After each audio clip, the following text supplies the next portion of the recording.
প্রভাবক এই টপিকটা থেকে আমাদের এমসিকিউ আসার সম্ভাবনা আছে এবং ব্যাখ্যামূলক প্রশ্ন আসার সম্ভাবনা আছে। মাত্র কয়েক মিনিটে আমি তোমাকে প্রভাবক এই টপিকটার উপর একটা কুইক রিভিউ দিব। এই ভিডিওটা দেখে গেলে পরীক্ষার হলে তুমি একটা এমসিকিউ পারবা এবং ব্যাখ্যামূলক প্রশ্ন পারবা। চলো আমরা দেখে নিই প্রভাবক থেকে ঠিক কি কি আসে। প্রথম কথা হচ্ছে প্রভাবক কি। প্রভাবক কি এটা যদি আমরা দেখি, বিক্রিয়ার গতি হ্রাস বা বৃদ্ধি যারা করে তারা হচ্ছে প্রভাবক। প্রভাবক নিজে কখনো বিক্রিয়া অংশগ্রহণ করে না, কিন্তু বিক্রিয়ার গতি হ্রাস বা বৃদ্ধি করে। এই বিক্রিয়া শেষে নিজে গঠন এবং ভরে অপরিবর্তিত থাকে, মানে বিক্রিয়া শেষ হয়ে যাবে কিন্তু এর নিজে গঠন বা ভরে কোনো পরিবর্তন হবে না। এই দুইটা হচ্ছে আমাদের প্রভাবকের মেইন বৈশিষ্ট্য। আরো অনেক বৈশিষ্ট্য আছে, বাট প্রভাবককে বুঝতে গেলে আমাদের এই দুইটা বৈশিষ্ট্য জানলেই হয়। এবার যদি আমরা প্রভাবকের প্রকারভেদে আসি, প্রথমে আসে হচ্ছে আমাদের ধনাত্মক প্রভাবক। ধনাত্মক প্রভাবক কারা? যারা বিক্রিয়ার গতিবেগ বাড়ায় তারা হচ্ছে ধনাত্মক প্রভাবক। ধনাত্মক মানেই বোঝা যাচ্ছে পজিটিভ। যারা বিক্রিয়ার গতিবেগ বাড়াবে তারা হচ্ছে ধনাত্মক প্রভাবক। এই বিক্রিয়াটা দেখো, পটাশিয়াম ক্লোরাইডকে যদি আমরা হিট দিই, হিট দিলে ভেঙে পটাশিয়াম ক্লোরাইড এবং অক্সিজেন তৈরি করে। এই বিক্রিয়াটা যদি আমরা নর্মালি করি তাহলে যেই গতিতে বিক্রিয়া হবে, মানে যত দ্রুত আমার পটাশিয়াম ক্লোরাইড এবং অক্সিজেন উৎপাদন হবে তার চেয়ে বেশি গতিতে বিক্রিয়া হবে যদি আমরা ম্যাঙ্গানিজ অক্সাইডের উপস্থিতিতে বিক্রিয়া করাই। ম্যাঙ্গানিজ অক্সাইডের উপস্থিতিতে আরো বেশি গতিতে বিক্রিয়া হবে, অর্থাৎ ম্যাঙ্গানিজ অক্সাইড এখানে বিক্রিয়ার গতিবেগ বাড়াচ্ছে। যেহেতু ম্যাঙ্গানিজ অক্সাইড বিক্রিয়ার গতিবেগ বাড়াচ্ছে, ম্যাঙ্গানিজ অক্সাইডকে আমরা ধনাত্মক প্রভাবক বলতে পারবো। অর্থাৎ ম্যাঙ্গানিজ অক্সাইড বিক্রিয়ায় সরাসরি অংশগ্রহণ করে না, কিন্তু ম্যাঙ্গানিজ অক্সাইডের উপস্থিতিতে বিক্রিয়ার গতিবেগ বৃদ্ধি পায়। বিক্রিয়ার গতিবেগ বৃদ্ধি পায়, গতি বাড়ায়। তাহলে যদি জিজ্ঞেস করে কখনো নিচের কোনটি ধনাত্মক প্রভাবক, উত্তর হচ্ছে ম্যাঙ্গানিজ অক্সাইড। নিচের কোনটি, এমসিকিউতে অপশনে দিবে নিচের কোনটি ধনাত্মক প্রভাবক, উত্তর হচ্ছে ম্যাঙ্গানিজ অক্সাইড। এরপর আসে হচ্ছে ঋণাত্মক প্রভাবক। ঋণাত্মক প্রভাবক মানে কি? যে সমস্ত প্রভাবক বিক্রিয়ার গতিবেগ কমায় বা হ্রাস করে, যে সমস্ত প্রভাবক বিক্রিয়ার গতিবেগ কমায় বা গতিবেগ হ্রাস করে তারা হচ্ছে ঋণাত্মক প্রভাবক। তারা হ্রাস করে, ডাউন করে। দেখো নরমালি আমরা যদি H2O2 হাইড্রোজেন পারঅক্সাইড এটাকে 25 ডিগ্রি সেন্টিগ্রেড টেম্পারেচার উত্তপ্ত করি তাহলে স্বাভাবিক গতিতে পানি এবং অক্সিজেন উৎপাদন হয়। বাট যদি এই সেম বিক্রিয়াকে আমরা H3PO4 ফসফরিক অ্যাসিডের উপস্থিতিতে করি তাহলে বিয়োজন কমে যায় বা উৎপাদের যে উৎপাদন হার এটা কমে যায়, একটু স্লো হয়ে যায় বিক্রিয়া। তাহলে এখানে H3PO4 আমাদের বিক্রিয়ার গতিবেগ কমাচ্ছে, তাহলে বিক্রিয়ার গতিবেগ কমানোর কারণে H3PO4 আমাদের এখানে ঋণাত্মক প্রভাবক। তাহলে যদি তোমাকে এমসিকিউতে দেয় নিচের কোনটি ঋণাত্মক প্রভাবক, উত্তর হচ্ছে H3PO4। আবার বলি নিচের কোনটি ঋণাত্মক প্রভাবক, উত্তর হচ্ছে H3PO4। ওকে, এবার আসো লাস্টে স্বপ্রভাবক। স্বপ্রভাবক মানে যে নিজেই নিজের প্রভাবক রূপে কাজ করে, অর্থাৎ বিক্রিয়াতে ও বিক্রিয়ক রূপে অংশগ্রহণ করবে, ও নিজে উৎপাদে রূপান্তর হবে। যখনই উৎপাদে রূপান্তর হবে তখন ওই উৎপাদ থেকে একটা অংশ ওই বিক্রিয়াকে আবার প্রভাবন ক্ষমতা দেখাবে, অর্থাৎ বিক্রিয়ার গতিবেগ বাড়াবে। যেখানেই তুমি KMnO4 দেখবা পটাশিয়াম পারম্যাঙ্গানেট, মনে রাখবা পটাশিয়াম পারম্যাঙ্গানেট থেকে ম্যাঙ্গানিজ 2+ এর রূপান্তর হয়। এই ম্যাঙ্গানিজ 2+ তোমার বিক্রিয়ার গতিবেগ বাড়ায়, ফলে এটা আমার স্বপ্রভাবক হিসেবে কাজ করে। আরো একটা জিনিস মনে রাখবা, KMnO4 পটাশিয়াম পারম্যাঙ্গানেট এটার বর্ণ হচ্ছে আমার গোলাপি বর্ণ, এটা স্বনির্দেশক হিসেবেও কাজ করে। যদি প্রশ্ন করে কখনো নিচের কোনটি স্বনির্দেশক, উত্তর হচ্ছে KMnO4। নিচের কোনটি স্বপ্রভাবক, উত্তর হচ্ছে KMnO4। এমসিকিউতে প্রচুর পরিমাণে আসে, এটা মাথায় রাখবা। এখন প্রশ্ন হচ্ছে এটা অ্যাকচুয়ালি বিক্রিয়াতে কাজ কিভাবে করে, এটার জন্য আমরা একটা বিক্রিয়া দেখব। দেখো আমরা এখানে বিক্রিয়া লিখে রাখছি, আমরা অক্সালিক অ্যাসিডের সাথে KMnO4 এবং সালফিউরিক অ্যাসিডের বিক্রিয়া করাচ্ছি। অক্সালিক অ্যাসিড, KMnO4 এবং সালফিউরিক অ্যাসিড বিক্রিয়া করে potassium sulphate, manganese sulphate, carbon dioxide এবং পানি তৈরি করতেছে। যখনই আমার উৎপাদের মধ্যে একটু হলেও ম্যাঙ্গানিজ সালফেট উৎপাদন হবে, এই ম্যাঙ্গানিজ সালফেট ভেঙে যে ম্যাঙ্গানিজ 2+ আয়নে রূপান্তর হবে, ম্যাঙ্গানিজ সালফেট ভেঙে যে ম্যাঙ্গানিজ 2+ আয়নে রূপান্তর হবে। একটু হলেও ম্যাঙ্গানিজ 2+ আয়ন রূপান্তর হওয়া মানে বিক্রিয়ার মধ্যে এখন ম্যাঙ্গানিজ 2+ আয়ন আছে, ম্যাঙ্গানিজ 2+ আয়ন এখন এই বিক্রিয়ার গতিবেগকে বাড়ায় দিবে। অর্থাৎ ম্যাঙ্গানিজ 2+ আয়নের কারণে বিক্রিয়া আগের চেয়ে বেশি দ্রুত হবে। ইনিশিয়ালি যখন আমার ম্যাঙ্গানিজ উৎপাদন হয়েছিল না, ম্যাঙ্গানিজ 2+ আয়ন উৎপাদন হয়েছিল না, তখন আমার যেই গতিতে বিক্রিয়া হচ্ছিল, উৎপাদন হওয়ার পর একটু গতি বেড়ে যাবে। অর্থাৎ যদি কোনো বিক্রিয়ক নিজেই ওই বিক্রিয়ার গতি বৃদ্ধি করে, বাইরে থেকে আলাদা করে কোনো প্রভাবক না লাগে, তখন সেটাকে আমরা বলতে পারবো স্বপ্রভাবক। এবং এখানে KMnO4 পটাশিয়াম পারম্যাঙ্গানেট বিক্রিয়াতে উপস্থিত থাকার কারণে এইটা আমার স্বপ্রভাবক হিসেবে কাজ করছে। তো এটা খুবই গুরুত্বপূর্ণ একটা প্রশ্ন, নিচের কোনটি স্বপ্রভাবক, KMnO4 পটাশিয়াম পারম্যাঙ্গানেট। নিচের কোনটি স্বনির্দেশক, KMnO4 পটাশিয়াম পারম্যাঙ্গানেট। এর বর্ণ এই যে গোলাপি বর্ণ থাকার কারণে। আচ্ছা, এবার আসো হচ্ছে আবিষ্ট প্রভাবক। আবিষ্ট মানে হচ্ছে অন্যের উপস্থিতিতে প্রভাবন ক্ষমতা লাভ করা। হয় না অনেক ক্ষেত্রে দেখা যাচ্ছে যে তুমি পড়তে বসবা, তো তুমি পড়তে বসবা, এখন দেখা যাচ্ছে তুমি একা একা পড়তে ভালো লাগে না, এই জন্য তোমার বাসায় একজন টিউটর দিছে, হোম টিউটর দিছে, একজন টিউশন স্যার এসে তোমাকে পড়ায়। এখন টিউশন স্যার যে এসে তোমাকে পড়ায়, সে যখন তোমাকে পড়ায় তখন তোমার পড়তে ভালো লাগে। এখন দীর্ঘদিন ধরে তোমার আব্বা আম্মু তোমার টিউশন টিচারের বেতন দেয় না, তাহলে কি বলতো, তোমার টিউশন টিচারের মোটিভেশন কমে যাবে না?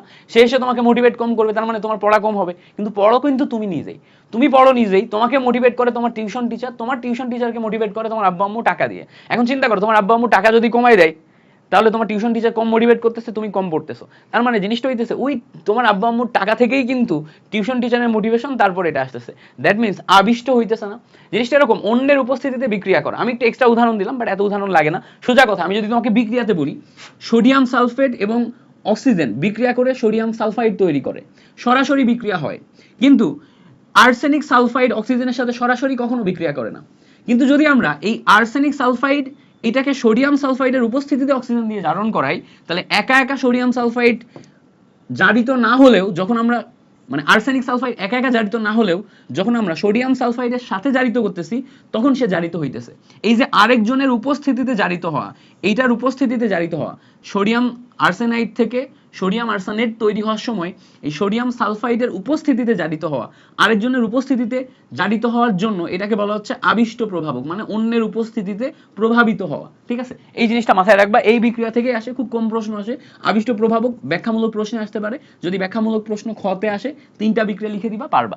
আচ্ছা, এবার আসো প্রমোটার বা প্রভাবক সহায়ক। এটা কি? প্রমোটার বা প্রভাবক সহায়ক হচ্ছে প্রভাবকের প্রভাবন ক্ষমতা বাড়ায়। অর্থাৎ কারোর যদি প্রভাবন করার ক্ষমতা থাকে, সেই ক্ষমতা যদি কখনো একটু হ্রাস পায়, বা সেই ক্ষমতা যা আছে সেটাকে তুমি যদি বৃদ্ধি করতে চাও, তাহলে প্রমোটার লাগবে। প্রমোটার হচ্ছে প্রভাবকের যে ক্ষমতা সেটা বাড়ানো। বুঝতে পারছো? ওই যে টিউশন টিচারের যেই টাকার কথা বললাম না, টাকাটা অ্যাকচুয়ালি এখানে বেশি কাজ করে। এটা আমি এখানে ভুল উদাহরণ দিয়ে ফেলছি, এখানে বেশি কাজ করে। যে তোমার আব্বা আম্মু যখন টাকা দিবে, তখন তোমার টিউশন টিচারের মোটিভেশন বেড়ে যাবে। মোটিভেশন বেড়ে গেলে তোমার প্রতি টিউশন টিচারের প্রভাবন ক্ষমতা বাড়বে। তো জিনিসটা এরকম, নাইট্রোজেন এবং 3 হাইড্রোজেন মিলে যখন অ্যামোনিয়া তৈরি হচ্ছে, অ্যামোনিয়াতে আমাদের আয়রন হচ্ছে প্রভাবক হিসেবে কাজ করে। এই বিক্রিয়াটা আমরা আয়রন নলের মধ্য দিয়ে করাই। আয়রন হচ্ছে আমার প্রভাবক হিসেবে কাজ করে। এখন আয়রনের প্রভাবন ক্ষমতা বাড়ানোর জন্য আমরা মলিবডেনাম ব্যবহার করি। মলিবডেনাম সরাসরি প্রভাবক হিসেবে কাজ করবে না। মলিবডেনামের কাজ হচ্ছে আয়রনের কার্যক্ষমতা বাড়ানো। অর্থাৎ এটা হচ্ছে তোমার আব্বা আম্মু যে টাকা দিচ্ছে টিউশন টিচারকে, টিউশন টিচার তোমাকে পড়াচ্ছে, বিক্রিয়া ভালো হচ্ছে। জিনিসটা এরকম। তাহলে প্রভাবকের প্রভাবন ক্ষমতা বাড়াচ্ছে, প্রভাবকের প্রভাবন ক্ষমতা বাড়াচ্ছে হচ্ছে মলিবডেনাম। এই জন্য মলিবডেনাম হচ্ছে প্রমোটার বা প্রভাবক সহায়ক। এখন যদি এমন হয় প্রভাবকের প্রভাবন ক্ষমতা কমায় বা হ্রাস করে, তাহলে কি হবে? তাহলে তাকে বলা হচ্ছে প্রভাবক বিষ। দেখো, sulphur dioxide plus oxygen sulphur trioxide উৎপন্ন করে। এই বিক্রিয়াতে প্লাটিনাম হচ্ছে আমাদের প্রভাবক। যদি আমরা এখানে এমন কিছু ইউজ করি যেটা প্লাটিনামের কার্যক্ষমতা কমাই দিবে, সেইটা হচ্ছে আমার আর্সেনিক অক্সাইড। এইটাকে আমরা প্রভাবক বিষ বলবো। তাহলে যেটা প্রভাবকের প্রভাবন ক্ষমতা কমাবে, সেইটা হচ্ছে আমার প্রভাবক বিষ। প্রভাবক বিষের উদাহরণ শুধুমাত্র আর্সেনিক অক্সাইড না, এছাড়া ধুলাবালির উপস্থিতিতেও প্রভাবন ক্ষমতা কমে, তারপরে সালফার গুঁড়ার উপস্থিতিতেও প্রভাবন ক্ষমতা কমে। তাহলে যদি জিজ্ঞেস করে নিচের কোনটি প্রভাবক বিষ, উত্তর হচ্ছে আর্সেনিক অক্সাইড, ধুলাবালি, সালফার গুঁড়া। উত্তর কি? উত্তর হচ্ছে আর্সেনিক অক্সাইড, ধুলাবালি, সালফার গুঁড়া। তাহলে এই হচ্ছে আমাদের মোটামুটি ওভারঅল এই অংশটুকু হচ্ছে প্রভাবক থেকে আসে। এই টোটাল অংশটা তুমি কয়েকবার দেখবা, পরীক্ষার হলে যাওয়ার আগে একবার দেখে যাবা, যাতে পরীক্ষার হলে যদি এগুলো আসে তাহলে তুমি যেন পারো। Thank you so much for watching this video. এরকম চমৎকার চমৎকার ভিডিও পেতে পরবর্তী ক্লাসের জন্য ওয়েট করো এবং আমাদের এই চ্যানেলটা আগামী কয়েকদিন ফলো করো। তোমাদের মধ্যে অনেকে আছো যারা আয়ন শনাক্তকরণ একদমই পারো না। আয়ন শনাক্তকরণ থেকে এমসিকিউ কিন্তু মাস্ট আসবে। তো সেই ক্ষেত্রে এমসিকিউ যাতে ভুল না হয়, এই জন্য আমি মাত্র 5 থেকে 6 মিনিটে তোমাকে আয়ন শনাক্তকরণের এমসিকিউ গুলো একটা কুইক রিভিউ করে দিব, যাতে এখান থেকে এমসিকিউ আসলে অন্তত পারো। যারা ডিটেলস শিখতে চাও তারা আমার ইউটিউবে আয়ন শনাক্তকরণের উপর একটা লম্বা ক্লাস আছে, মোটামুটি আধা ঘন্টা 40 মিনিটের মধ্যে যা যা আসবে তাই তাই, ওইটা দেখে নিতে পারো। অথবা আয়ন শনাক্তকরণের যে কোনো টিচারের ক্লাস তুমি ইউটিউবে একটু ডিটেলস দেখে তারপরে যাও, তাহলে এখান থেকে তুমি সিকিউ করতে পারবা। এইটা শুধুমাত্র এমসিকিউ এর জন্য একটা 5 মিনিটের কুইক রিভিউ ক্লাস। যারা কিচ্ছু পারো না এখন একবার দেখবা, আর সকালবেলা ঘুম থেকে উঠে পরীক্ষার হলে যাওয়ার আগে আরেকবার একটু রিভাইজ করে যাবা। চলো আমরা দেখি। প্রথমে আয়ন শনাক্তকরণের মধ্যে আমরা শিখা পরীক্ষা সম্পর্কে জানবো। শিখা পরীক্ষায় খালি চোখে কোন পরমাণু কি টাইপের বর্ণ দেয় সেটার একটা লিস্ট আছে। তো সবগুলা অনেকেরই মনে থাকে না, সবগুলা যদি মনে না থাকে দরকার নেই মনে রাখার, জাস্ট এই 4টা মনে রাখো। কি কি খেয়াল করো। পটাশিয়ামের ক্ষেত্রে পটাশিয়াম খালি চোখে শিখা পরীক্ষায় বেগুনি শিখা দেয়, বেগুনি বর্ণ দেয়, যেটাকে আমরা পেল ভায়োলেট বলতেছি। কপার হচ্ছে নীলাভ সবুজ দেয়, নীলাভ সবুজ মুখস্থ করে ফেলবা। সোডিয়াম সোনালী হলুদ, এটা ম্যাক্সিমামেরই মুখস্থ থাকে। আর ক্যালসিয়াম যেটা, এটা ইটের মতো লাল। এই 4টায় আসার সম্ভাবনা সবচেয়ে বেশি। আমার কাছে মনে হয় যে ক্যালসিয়াম ক্যালসিয়াম চলে আসতে পারে ইটের মতো লাল। ক্যালসিয়াম যদি চলে আসে অপশনে, ইংলিশে থাকলে ব্রিক রেড এই কথাটা লেখা থাকবে। শিখা পরীক্ষায় আমরা গাঢ় HCl এবং প্লাটিনাম তার ব্যবহার করি। গাঢ় HCl কেন ব্যবহার করি? কারণ আমরা যে সমস্ত ধাতব লবণগুলা নিই সেগুলো গাঢ় HCl এর সাথে বিক্রিয়া করে ধাতব ক্লোরাইড লবণে পরিণত হয়। ধাতব ক্লোরাইড লবণ অধিক উদ্দায়ী। আমরা যখন শিখা পরীক্ষা করি তখন প্লাটিনাম তারের উপরে তোমার হচ্ছে ধাতব যে লবণগুলো আছে সেগুলো নিয়ে তারপরে শিখা পরীক্ষা করি। এই জন্য প্লাটিনাম তার ব্যবহার করা হয় এবং গাঢ় HCl ব্যবহার করা হয়। এই কয়েকটা ইনফরমেশন আমাদের শিখা পরীক্ষা থেকে আসবে। এছাড়া শিখা পরীক্ষা থেকে বেরিলিয়াম ম্যাগনেসিয়ামের একটা কোশ্চেন আসে যে বেরিলিয়াম ম্যাগনেসিয়াম শিখা পরীক্ষায় বর্ণ দেখায় না, এটার ব্যাখ্যা করতে বলে। ব্যাখ্যা খুব সিম্পল, বেরিলিয়াম ম্যাগনেসিয়ামের আকার অনেক ছোট, ফলে এদের নিউক্লিয়াসের সাথে বহিস্থ কক্ষপথে ইলেকট্রনের আকর্ষণ বল অনেক বেশি।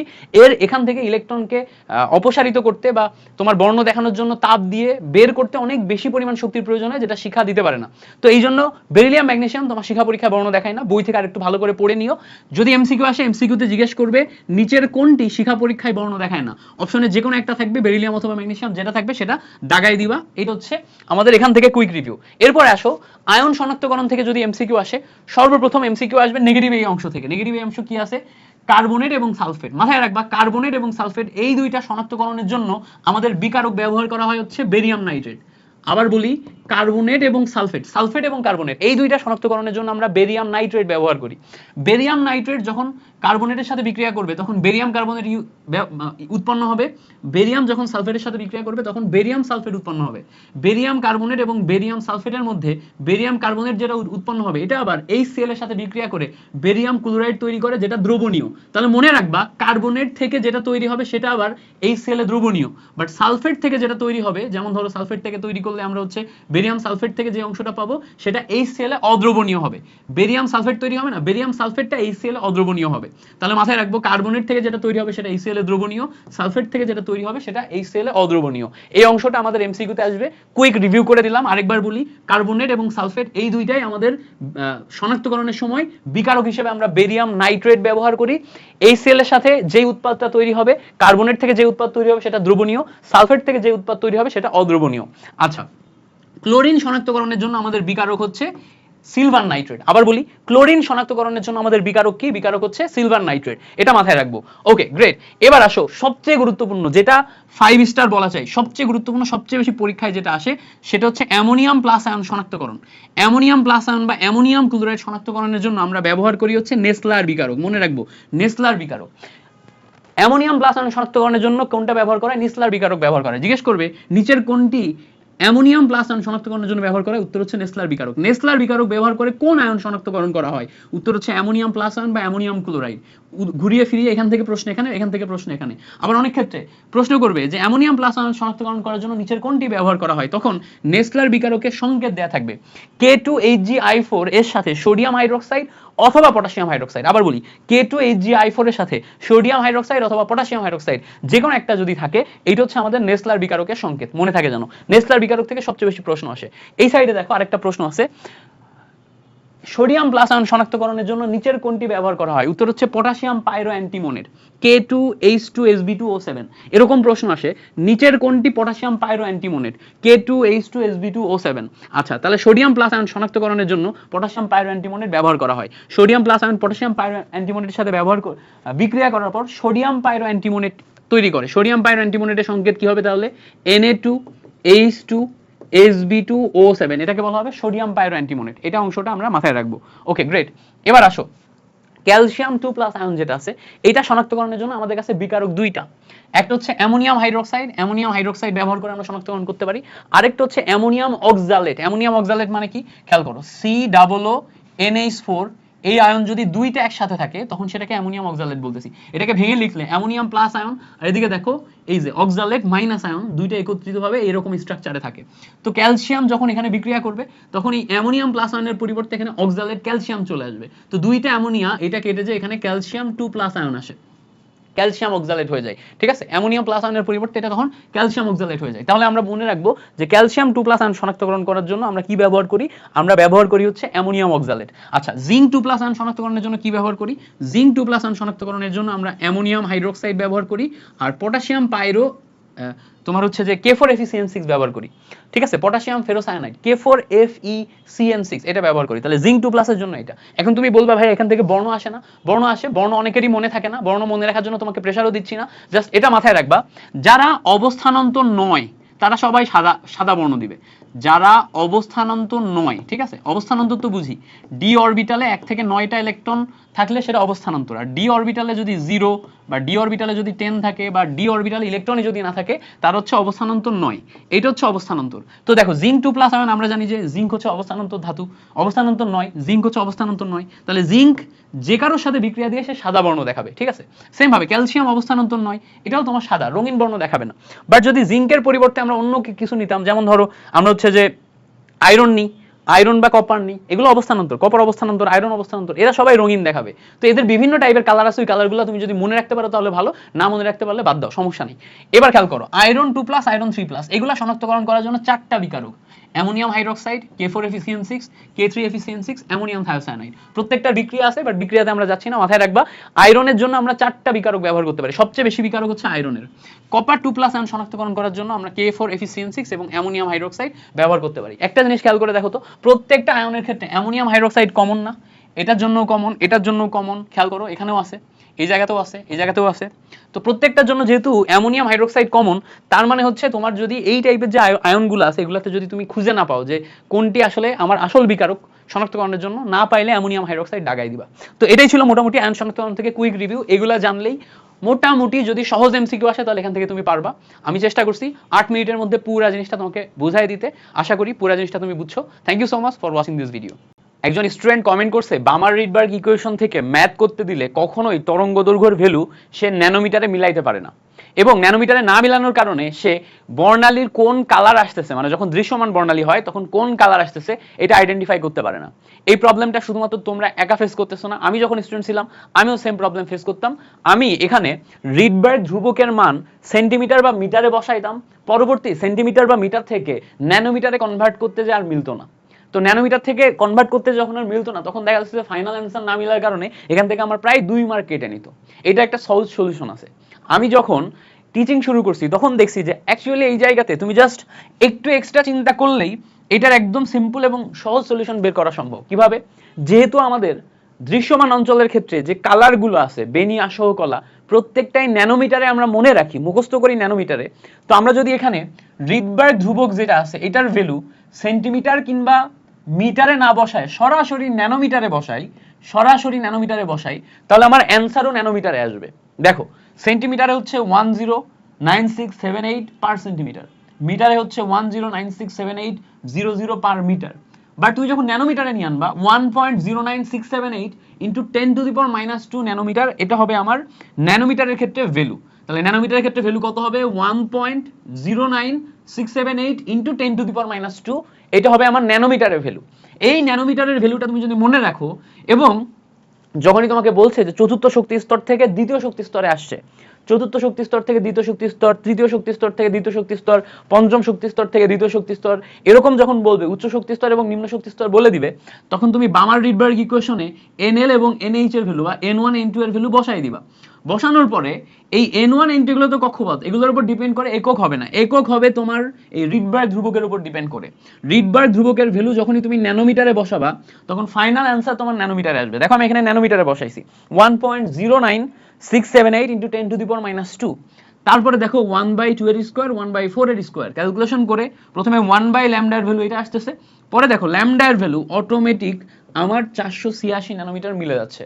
এই যে টেকনিকটা আমি তোমাকে দেখাই দিলাম, তুমি যে কোনো ম্যাথের ক্ষেত্রে এটা অ্যাপ্লাই করো, এনি ম্যাথ যে কোনো ম্যাথের ক্ষেত্রে অ্যাপ্লাই করো, জাস্ট RH এর ভ্যালু সেন্টিমিটার বা মিটারে না বসায় সরাসরি মনে রাখবা ন্যানোমিটারের ভ্যালুটা কত, সরাসরি মনে রাখবা ন্যানোমিটারের ভ্যালুটা কত, ন্যানোমিটারের ভ্যালু এইটা যদি তুমি মনে রাখতে পারো, এটা মনে রেখে জাস্ট বসাই দিবা, অটোমেটিক ন্যানোমিটারে মিলে যাবে।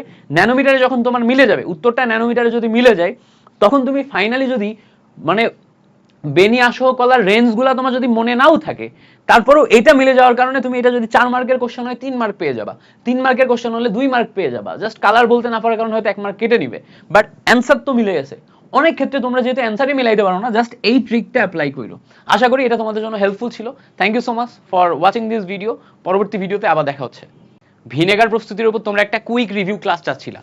এই ভিডিওতে আমরা ভিনেগার প্রস্তুতির উপর একদম খুব কম সময়ে কুইক রিভিউ করব, যেখানে তুমি সিকিউ সলভ করতে পারবা, আবার এমসিকিউ এখান থেকে যতগুলো আসে ভিনেগার থেকে সবগুলা তুমি পারবা। চলো আমরা এই ভিনেগার মনে রাখার টেকনিকগুলো দেখে ফেলি। ভিনেগারের ক্ষেত্রে ভিনেগারের বেসিক সংজ্ঞা হচ্ছে ইথানোয়িক অ্যাসিডের 6 থেকে 10% জলীয় দ্রবণকে ভিনেগার বলে। সরাসরি এই লাইনটাই এমসিকিউতে দিয়ে দেয়, জিজ্ঞেস করে ইথানোয়িক অ্যাসিডের 6 থেকে 10% জলীয় দ্রবণকে কি বলে বা নিচের কোনটি ভিনেগার, এই টাইপের কোশ্চেন দিয়ে দেয়। ক নম্বরেও আসতে দেখা যায় একদম সেম এই লাইনটা, সেটা ভালো করে মাথায় রাখবা।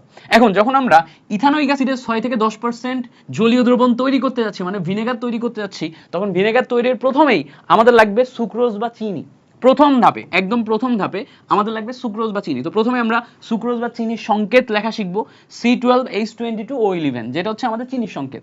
চিনিকে আমরা আর্দ্র বিশ্লেষণ করব ইনভার্টেজ এনজাইমের উপস্থিতিতে 37 ডিগ্রি সেন্টিগ্রেড টেম্পারেচারে। 37 ডিগ্রি সেন্টিগ্রেড টেম্পারেচারে যদি আমরা ইনভার্টেজ এনজাইমের উপস্থিতিতে আর্দ্র বিশ্লেষণ করি, এই চিনি ভেঙে যাবে, ভেঙে যে অর্ধেক অর্ধেক তৈরি হবে। একটা হবে গ্লুকোজ আর একটা হচ্ছে ফ্রুক্টোজ। গ্লুকোজ আর ফ্রুক্টোজ দুইটারই আমাদের বেসিক সংকেত সেম। দেখো C6H12O6, C6H12O6, শুধুমাত্র স্ট্রাকচারে গেলে তুমি OH এর স্ট্রাকচারে ডিফারেন্স পাবে, একটা ডান দিকে একটা বাম দিকে। তাহলে দেখো একটা গ্লুকোজ একটা ফ্রুক্টোজ পাইলা। এই যে চিনিকে ভেঙে ইনভার্ট করে গ্লুকোজ এবং ফ্রুক্টোজে রূপান্তর করলো কে ইনভার্টেজ এনজাইম। চিনিকে ভাঙলো ইনভার্টেজ এনজাইম, ইনভার্টেজ এনজাইম ভেঙে গ্লুকোজ ফ্রুক্টোজে রূপান্তর করলো। দুইটা মিলে আমার চিনি না, তো এই দুইটা মিলে যেই চিনিটা তৈরি হয়েছে উৎপাদে, এটাকে বলতেছি আমরা ইনভার্ট চিনি। খেয়াল করো এটাকে আমরা কি বলতেছি, ইনভার্ট চিনি। তোমাকে এমসিকিউতে প্রশ্ন দিবে নিচের কোনটি ইনভার্ট চিনি বা ইনভার্ট চিনি তৈরি করা হয় কোন এনজাইমের উপস্থিতিতে, উত্তর হচ্ছে ইনভার্টেজ এনজাইমের উপস্থিতিতে। এটা হচ্ছে ফার্স্ট লাইন। তো ফার্স্ট লাইনটা ভালো করে সুন্দর করে তোমার হচ্ছে যে লিখে লিখে প্র্যাকটিস করতে হবে। মাথায় রাখবা এগুলা কিন্তু না লিখে প্র্যাকটিস করলে পরীক্ষার হলে যে লিখতে পারবা না, তুমি এমনি দেখে যাবা, পরীক্ষার হলে যে দেখবার মনে নাই। এগুলো অন্তত 8-10 বার খাতায় নিজে নিজে লিখবা প্রত্যেকটা ধাপ, তাহলে মনে থাকবে। এবার খেয়াল করো সেকেন্ড ধাপ, এটা হচ্ছে ফার্স্ট ধাপ। খেলো ফার্স্ট ধাপে মনে রাখবো, ফার্স্ট ধাপে আমাদের ইনভার্ট চিনি তৈরি হয়। ইনভার্ট চিনি তৈরি হয় কি থেকে, চিনি থেকে ইনভার্ট চিনি। সেকেন্ড ধাপে ওই ইনভার্ট চিনি 2 মোল আমরা একসাথে নিছি, C6H12O6। এইটাকে আমরা জাইমেজ এনজাইমের উপস্থিতিতে গাজন করছি। গাজন, গাজন মানে কি, পচন করছি। তো জাইমেজ এনজাইমের উপস্থিতিতে এটাকে যদি গাজন বা পচন করি, এটা ভেঙে যে ইথানল বা অ্যালকোহলে রূপান্তর হয়। এটা দেখো গাজন হয়ে ইথানল বা অ্যালকোহলে রূপান্তর হয়, সাথে কার্বন ডাইঅক্সাইড তৈরি হয়। তাহলে ইথানল বা অ্যালকোহল এটা কোন ধাপে তৈরি হচ্ছে, মনে রাখবা এটা দ্বিতীয় ধাপে তৈরি হচ্ছে। দ্বিতীয় ধাপে কি তৈরি হচ্ছে, ইথানল বা অ্যালকোহল। এই সময় আমাদের এনজাইম কি, এনজাইম হচ্ছে জাইমেজ। ওকে, এবার দেখো লাস্ট ধাপে আমাদের এই যে ইথানল বা অ্যালকোহল, এটাকে যদি আমরা অক্সিজেন দিয়ে জারণ করি, অক্সিজেন দিয়ে জারণ করলে ইথানোয়িক অ্যাসিডে রূপান্তর হয়। আমরা জানি অ্যালকোহলকে জারণ করলে অ্যাসিডে রূপান্তর হয়, ইথানোয়িক অ্যাসিডে রূপান্তর হয়, সাথে পানি তৈরি হয়। এই ধাপে আমাদের অ্যাসিটোব্যাক্টর নামক এনজাইম ইউজ করা হয়েছে। এখন তোমরা ভুল যেটা করো, তোমরা এই এনজাইমগুলো মনে রাখতে পারো না। তো তুমি এনজাইমগুলো মনে রাখবা কিভাবে, এভাবে মনে রাখবা। প্রথম ধাপে ব্যবহার করা হয়েছে ইনভার্টেজ, ইনভার্টেজ থেকে আই। দ্বিতীয় ধাপে ব্যবহার করা হয়েছে জাইমেজ, জাইমেজ থেকে জে। তৃতীয় ধাপে ব্যবহার করা হয়েছে অ্যাসিটোব্যাক্টর, অ্যাসিটোব্যাক্টর থেকে এ। তো তুমি মনে রাখবা আই জে এ। প্রথম ধাপে ইনভার্টেজ, দ্বিতীয় ধাপে জাইমেজ, তৃতীয় ধাপে অ্যাসিটোব্যাক্টর। ধরো প্রশ্ন দিবে ইথানল তৈরি করার জন্য আমরা কোন এনজাইম ব্যবহার করি, ভিনেগার প্রস্তুতিতে ইথানল তৈরি করার জন্য আমরা কোন এনজাইম ইউজ করি। তোমার মাথায় আসবে ইথানল মানে হচ্ছে 2 নাম্বার ধাপ। 2 নাম্বার ধাপ মানে আই জে এ, জে হচ্ছে 2 নাম্বার ধাপে ছিল, মানে জাইমেজ। তুমি মনে রাখতে পারবা। তারপরে দেখো ইথানোয়িক অ্যাসিড তৈরির জন্য কোন এনজাইম ব্যবহার করা হয়। আচ্ছা, ইথানোয়িক অ্যাসিড তো 3 নাম্বার ধাপে ব্যবহার করা হয়, আই জে এ তে অ্যাসিডোব্যাক্টর, তার মানে অ্যাসিডোব্যাক্টর এনজাইম ব্যবহার করা হয়। এখান থেকে তুমি এইভাবে লিখে লিখে প্র্যাকটিস করলে এমসিকিউ গুলা ডেফিনেটলি পারবা, সিকিউতেও 3টা একদম অ্যাকুরেট ভাবে লিখে আসবা, পারবা। আশা করি ব্যাপারটা ক্লিয়ার। এবার আসো এই জায়গা থেকে আমাদের মনে রাখা লাগবে, আমরা যে ইথানোয়িক অ্যাসিডের 6 থেকে 10% জলীয় দ্রবণ নিছি, এইটার পিএইচ মান হচ্ছে 4.74। এটা এমসিকিউতে ডাইরেক্ট আসে, 4.74, 4.74 পিএইচ। তার মানে এটা খাবারের মধ্যে অম্লীয় মাধ্যম তৈরি করে। অম্লীয় মাধ্যমে যে কোনো জীবন্ত ব্যাকটেরিয়া অম্লীয় মাধ্যমে এই হাইড্রোজেন প্লাস আয়নের উপস্থিতিতে সে মরে যায়, মরে যে ডেড ব্যাকটেরিয়ায় রূপান্তর হয়। তার মানে ইথানোয়িক অ্যাসিড এটা ভাঙে যে জলীয় দ্রবণে তোমার CH3COO- এবং H+ আয়নে রূপান্তর হয়। এই হাইড্রোজেন প্লাস আয়ন অম্লীয় মাধ্যম ক্রিয়েট করে, সেটা জীবন্ত ব্যাকটেরিয়াকে ডেড ব্যাকটেরিয়ায় রূপান্তর করে। এই অংশটুকু তোমার ইথানোয়িক অ্যাসিডের খাবার সংরক্ষণের কৌশলের মধ্যে পড়ে। তুমি মনের মাধুরী বিষয়ে খাবার সংরক্ষণের কৌশল লিখতে পারো, অথবা এগুলো এমসিকিউর জন্য মনে রাখতে পারো। আরো ডিপ ব্যাখ্যা আছে, বাট কুইক রিভিউতে আমরা তো ডিপ ব্যাখ্যা যাচ্ছি না। এবার আসো এখানে কয়েকটা ইনফরমেশন লিখছি, এই ইনফরমেশনগুলো কাজে আসে। খেয়াল করো, আমরা ভিনেগার প্রস্তুতির সময় ইনভার্টেজ এবং জাইমেজ এনজাইম ব্যবহার করছি, বাট এই ইনভার্টেজ এবং জাইমেজ এনজাইম এটা সাপ্লাই কে দেয়, উত্তর হচ্ছে ইস্ট। ইস্ট থেকে ইনভার্টেজ এবং জাইমেজ এনজাইম নিঃসরণ হয়। এবার এই যে ইস্টের কার্যক্ষমতা বৃদ্ধির জন্য আমরা আবার অ্যামোনিয়াম সালফেট, অ্যামোনিয়াম ফসফেট এই দুইটা জিনিস ব্যবহার করি। তাহলে এখানে অ্যামোনিয়াম সালফেট এবং অ্যামোনিয়াম ফসফেট এই দুইটা জিনিস ব্যবহার করা হয় কিসের জন্য? ইস্টের কার্যক্ষমতা বৃদ্ধির জন্য। সো এই যে ইনফরমেশনগুলো, এই ইনফরমেশনগুলো মনে রাখবা। এগুলো তুমি যদি মনে রাখতে পারো তাহলে এখান থেকে A to Z তোমার ক্লিয়ার হয়ে গেল। আরেকটা জিনিস, তোমরা আমার কাছে ক এবং খ সাজেশন চাইছিলা, ক এবং খ এর উপর ক্লাস নিতে বলছিলা, ক্লাস নিতে পারলাম না, খুবই সমস্যা, মানে একটা সমস্যায় পড়ে যাওয়ার কারণে। বাট ক এবং খ এর সাজেশন পিডিএফ বানাই দিছি, আমরা আমাদের টেলিগ্রাম গ্রুপে অলরেডি দিয়ে দিছি। এই ভিডিওর কমেন্টে টেলিগ্রাম গ্রুপে পিডিএফ এর লিঙ্ক দেওয়া থাকবে, টেলিগ্রাম গ্রুপে জয়েন করে পিডিএফটা ডাউনলোড করে নিয়ে পিডিএফটা পড়লো। আর তোমরা যারা যারা ভার্সিটি কো অ্যাডমিশন টেস্টে মিল্টন ভাইয়ের সাথে আগাইতে চাও, অবশ্যই আমাদের ওয়েবসাইট থেকে কোর্সটা একটু চেক দিয়ে নিও। আর্লি বার্ডে 250 টাকা ছাড় চলতেছে, এখন ভর্তি হইতে বলতেছি না, অ্যাডমিশন টাইমে মিল্টন ভাইয়ের যে পড়ায় এটা মনে রাখো, এইটুকু হলে হবে। Thank you so much for watching this video. তোমরা আমাকে অনেকে বলছিলা ভ্যান টফ সমীকরণ একদমই বুঝো না, ভ্যান টফ সমীকরণের গ্রাফগুলা কিভাবে হয় তাও বুঝো না। আমাকে একটা কুইক ভিডিও দিতে বলছিলা যেখানে তোমাকে আমি ভ্যান টফ সমীকরণ একদম ইজি ওয়েতে বুঝাই দিব। এই ভিডিওতে কয়েক মিনিটে আমি ভ্যান টফ সমীকরণ থেকে যা যা আসে, যা যা মনে রাখা লাগবে, কুইক একটা রিভিউ দিয়ে দিব, গ্রাফগুলা ইজিলি তুমি বুঝতে পারবা। চল আমরা দেখি, প্রথমেই দেখি ভ্যান টফ সমীকরণটা কি। দেখো ভ্যান টফ সমীকরণ হচ্ছে log kp is equals to minus del a is divided by 2.303r into 1/t plus c। এটা হচ্ছে লগের ভার্সন, লগ ছাড়া এটা লনের ভার্সনেও হয়। লনের ভার্সন যখন তুমি নিবা তখন লন হবে এবং এই যে 2.303 এই পার্টটা হবে না। আমি লনের ভার্সনটা লিখি নাই, লগের ভার্সন দিয়েই তোমাকে গ্রাফগুলা দেখাই দিব। দেখো এই যে ভ্যান টফ সমীকরণটা আছে, এখানে এই সাইডে লগ কেপি আছে, এদিকে 1/t আছে, আর মাঝখানে দেখো minus del H divided by 2.303r আছে। এই জায়গাতে আমরা এই টোটাল ইকুয়েশনটাকে যদি একটা গ্রাফে বসাইতে চাই, তাহলে গ্রাফের ওয়াই অ্যাক্সিস এবং এক্স অ্যাক্সিস আছে, ওয়াই অ্যাক্সিস বরাবর আমরা লগ কেপি রাখবো, লগ কেপি কে ওয়াই অ্যাক্সিস বরাবর রাখবো, আর এক্স অ্যাক্সিস বরাবর আমরা 1/t কে রাখবো, 1/t কে আমরা এক্স অ্যাক্সিস বরাবর রাখবো। রাখলে খেয়াল করে দেখো এটা y is equals to mx plus c সমীকরণের সাথে মিলে যায়। তার মানে m এর যেই ভ্যালু, ঢালের যেই ভ্যালু, সেটা এই টোটাল টার্মটা চলে আসে না। ফলে আমি m এর একদম ডিরেক্ট ভ্যালু, দেখো এই যে m is equals to minus del a is divided by 2.303r পাচ্ছি, m এর ভ্যালু এটা পাচ্ছি। এবার খেয়াল করো m এর যে ভ্যালুর মধ্যে ডেল এইচ এর একটা ব্যাপার আছে। তো ডেল এইচ আবার তাপ উৎপাদী বিক্রিয়ার জন্য একরকম হয়, তাপ হারি বিক্রিয়ার জন্য একরকম হয়। তো আমরা এখানে একটু ভালো করে খেয়াল করি, এখানে একটা বিক্রিয়া দেখতেছি, অ্যামোনিয়া প্লাস নাইট্রোজেন প্লাস 3 মোল হাইড্রোজেন মিলে 2 মোল অ্যামোনিয়া তৈরি করে প্লাস 92 কিলোজুল তাপ তৈরি করে। এই যে 92 কিলোজুল তাপ তৈরি করার বিক্রিয়া, এটা কি টাইপের বিক্রিয়া? উত্তর হচ্ছে এটা তাপ উৎপাদী বিক্রিয়া। তাপ উৎপাদী বিক্রিয়া যদি হয়, তাপ উৎপাদী বিক্রিয়ার জন্য ডেল এইচ এর মান কি? ঋণাত্মক। তার মানে আমি যখন তাপ উৎপাদী বিক্রিয়ার জন্য গ্রাফ আঁকবো, তাপ উৎপাদী বিক্রিয়ার জন্য মানে এই বিক্রিয়াটার জন্য যখন আমি গ্রাফ আঁকবো, এই বিক্রিয়ার জন্য গ্রাফে ডেল এইচ এর মান ঋণাত্মক হবে। ভাই অলরেডি আমার একটা মাইনাস আছে, আবার এখানে মাইনাস আছে, তাহলে মাইনাসে মাইনাসে এই জায়গার জন্য ঢালের মান আমার কি হয়ে যাচ্ছে? ঢালের মান হয়ে যাচ্ছে প্লাস। অলরেডি একটা মাইনাস আছে, আবার এই বিক্রিয়ার জন্য ডেল এইচ এর মান মাইনাস, তাহলে মাইনাসে মাইনাসে এই বিক্রিয়ার জন্য ঢালের মান প্লাস হচ্ছে। ঢালের মান প্লাস হলে ঢালটা কোন দিকে যাবে? উপরের দিকে যাবে। যেহেতু সমানুপাতিক হয়ে যাচ্ছে তখন উপরের দিকে যাবে। তাহলে দেখো এই জায়গা থেকে উপরের দিকে যাচ্ছে, তাহলে তাপ উৎপাদী বিক্রিয়ার জন্য এই ভ্যান টফের সমীকরণের গ্রাফে ঢাল উপরের দিকে যাচ্ছে। তাহলে দেখো এই বিক্রিয়ার জন্য ঢাল চাইলে এটা উপরের দিকে হবে। তাহলে যদি আমার এমসিকিউতে বিক্রিয়া দিয়ে দেয় এবং বিক্রিয়া দিয়ে ঢাল জিজ্ঞেস করে, তখন আমি দেখাবো উপরের দিকে ঢাল। এবার আসো তাপহারী বিক্রিয়ার দিকে আসি। PCl5 কে যদি আমরা তাপ দিই, তাহলে আমরা PCl3Cl2 পাই। তাপ দিয়ে ভাঙতেছি না, তাহলে তাপহারী বিক্রিয়া। N2O4 ডাইনাইট্রোজেন টেট্রাঅক্সাইড, এটাকে যদি তাপ দিয়ে ভাঙি 2 মোল NO2 পাই, এটাও একটা তাপহারী বিক্রিয়া। আমরা জানি ভাই তাপহারী বিক্রিয়ার জন্য ডেল এইচ এর মান কি? তাপহারী বিক্রিয়ার জন্য ডেল এইচ এর মান পজিটিভ। যখন আমরা বাইরে থেকে তাপ দিব, তখন বাইরে থেকে তাপ দিলে সেই জায়গাতে ডেল এইচ এর মান পজিটিভ। এখন এই জায়গায় যদি ডেল এইচ এর মান পজিটিভ হয়, তাহলে এই যে ঢালের মান, এখানে ডেল এইচ এর মান পজিটিভ বসালে দেখো পজিটিভ নেগেটিভ মিলে নেগেটিভ হয়। তার মানে এই জায়গাতে আমার ঢালের ভ্যালু হবে নেগেটিভ। ঢালের ভ্যালু নেগেটিভ হওয়া মানে ঢাল গ্র্যাজুয়ালি নিচের দিকে যাবে। ঢাল গ্র্যাজুয়ালি কোন দিকে যাবে? নিচের দিকে যাবে। তাহলে এটা তাপহারী বিক্রিয়া। তাপহারী বিক্রিয়ার জন্য ঢাল নিচের দিকে যাচ্ছে। তাহলে log kp বনাম 1/t এর তাপহারী বিক্রিয়ার ঢাল হচ্ছে নিচের দিকে যায়, আর তাপ উৎপাদী বিক্রিয়ার ঢাল উপরের দিকে যায়। এটা টোটালি ডিপেন্ড করতেছে m এর চিহ্ন কি হবে, পজিটিভ হবে না নেগেটিভ হবে তার উপর। তাহলে আমরা তাপ উৎপাদীর জন্য ট্রায়াল করে দেখলাম, তাপ হারির জন্য ট্রায়াল করে দেখলাম। এবার অনেক ক্ষেত্রে এখান থেকে তোমার এক টাইপের কোশ্চেন দিবে যে log kp ভার্সেস 1/t লেখচিত্রে ঢালের মান 100 কেলভিন, ডেল এইচ এর মান কত? ডেল এইচ এর মান এত জুল পার মোল, ঢালের মান কত? এরকম একটা দেয়া থাকলে আরেকটার মান বের করতে বলতে পারে। এখন তুমি বলবা ভাই এখানে আর আছে, আর এর ভ্যালু কিসে বসাবো? দেখো যেহেতু আমরা ডেল এইচ এর মান এটা এসআই ইউনিটে বসাই, জুল পার মোল, তাহলে আমাদের আর এর মানও জুল পার মোলেই হবে। তার মানে 8.314 8.314 জুল পার মোল পার কেলভিন এই এককে বসাতে হবে। তাহলে তুমি এই জিনিসটা বসাবা। এছাড়া এই যে ঢাল যেটা আছে না, এই ঢালের এককও বিভিন্ন সময় লিখতে বলে।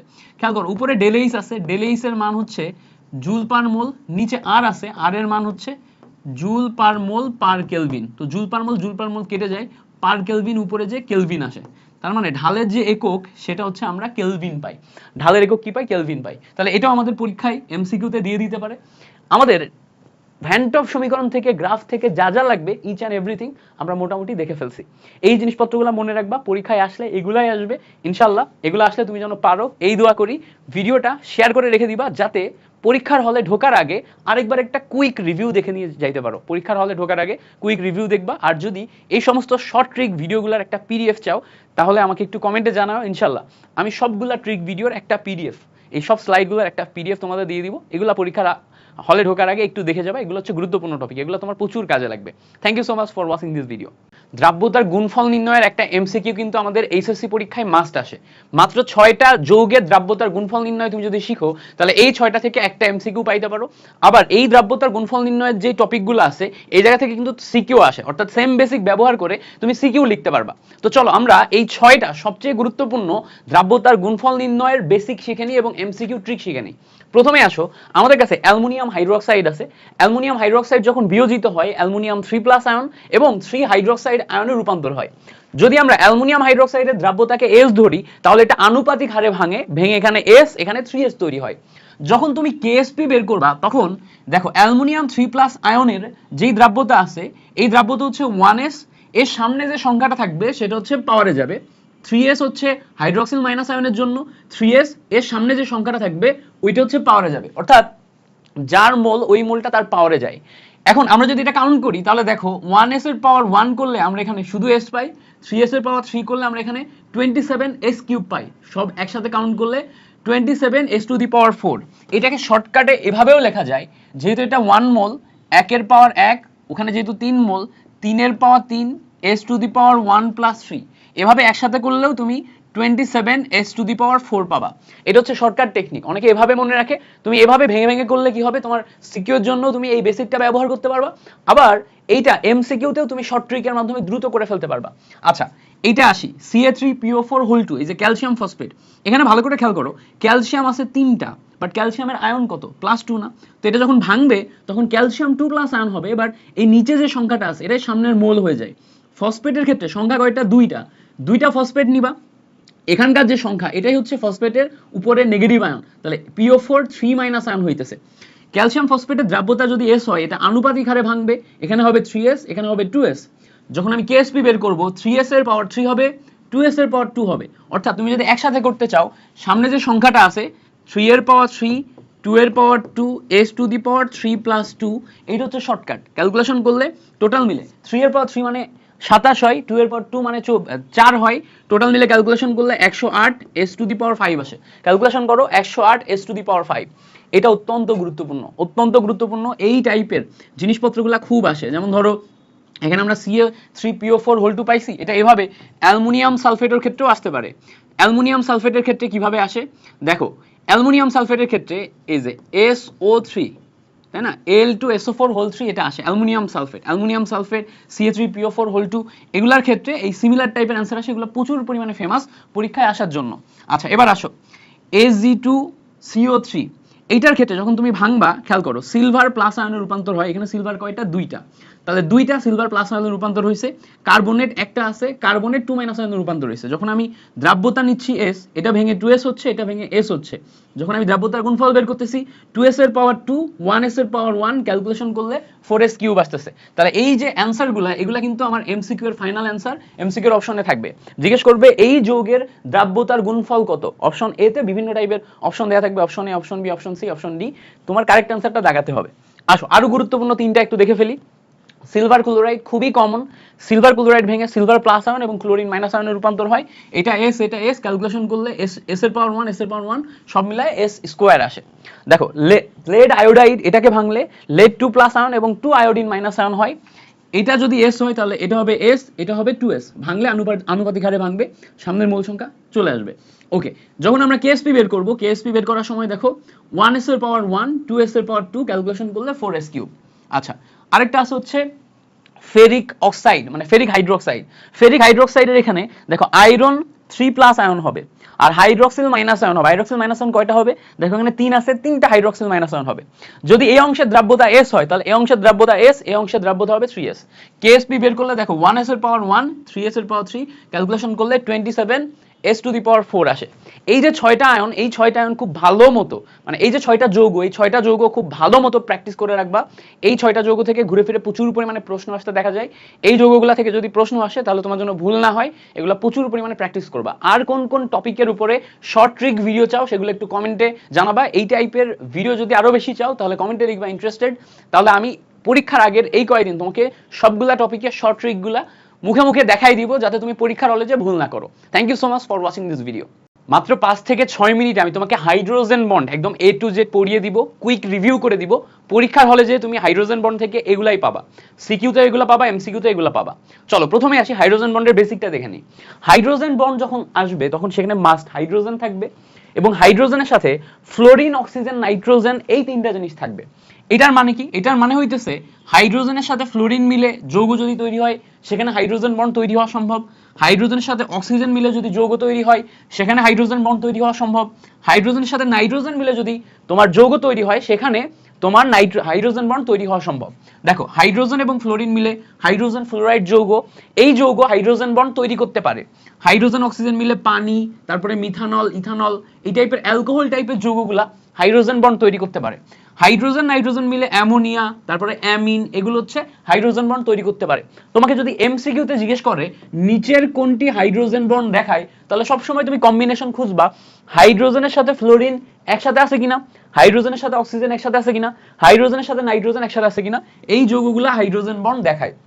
দেখো আমরা একটা হাইড্রোজেন বন্ডের উদাহরণ দেখি। যেমন দেখো হাইড্রোজেন এবং অক্সিজেন মিলে পানি তৈরি করে।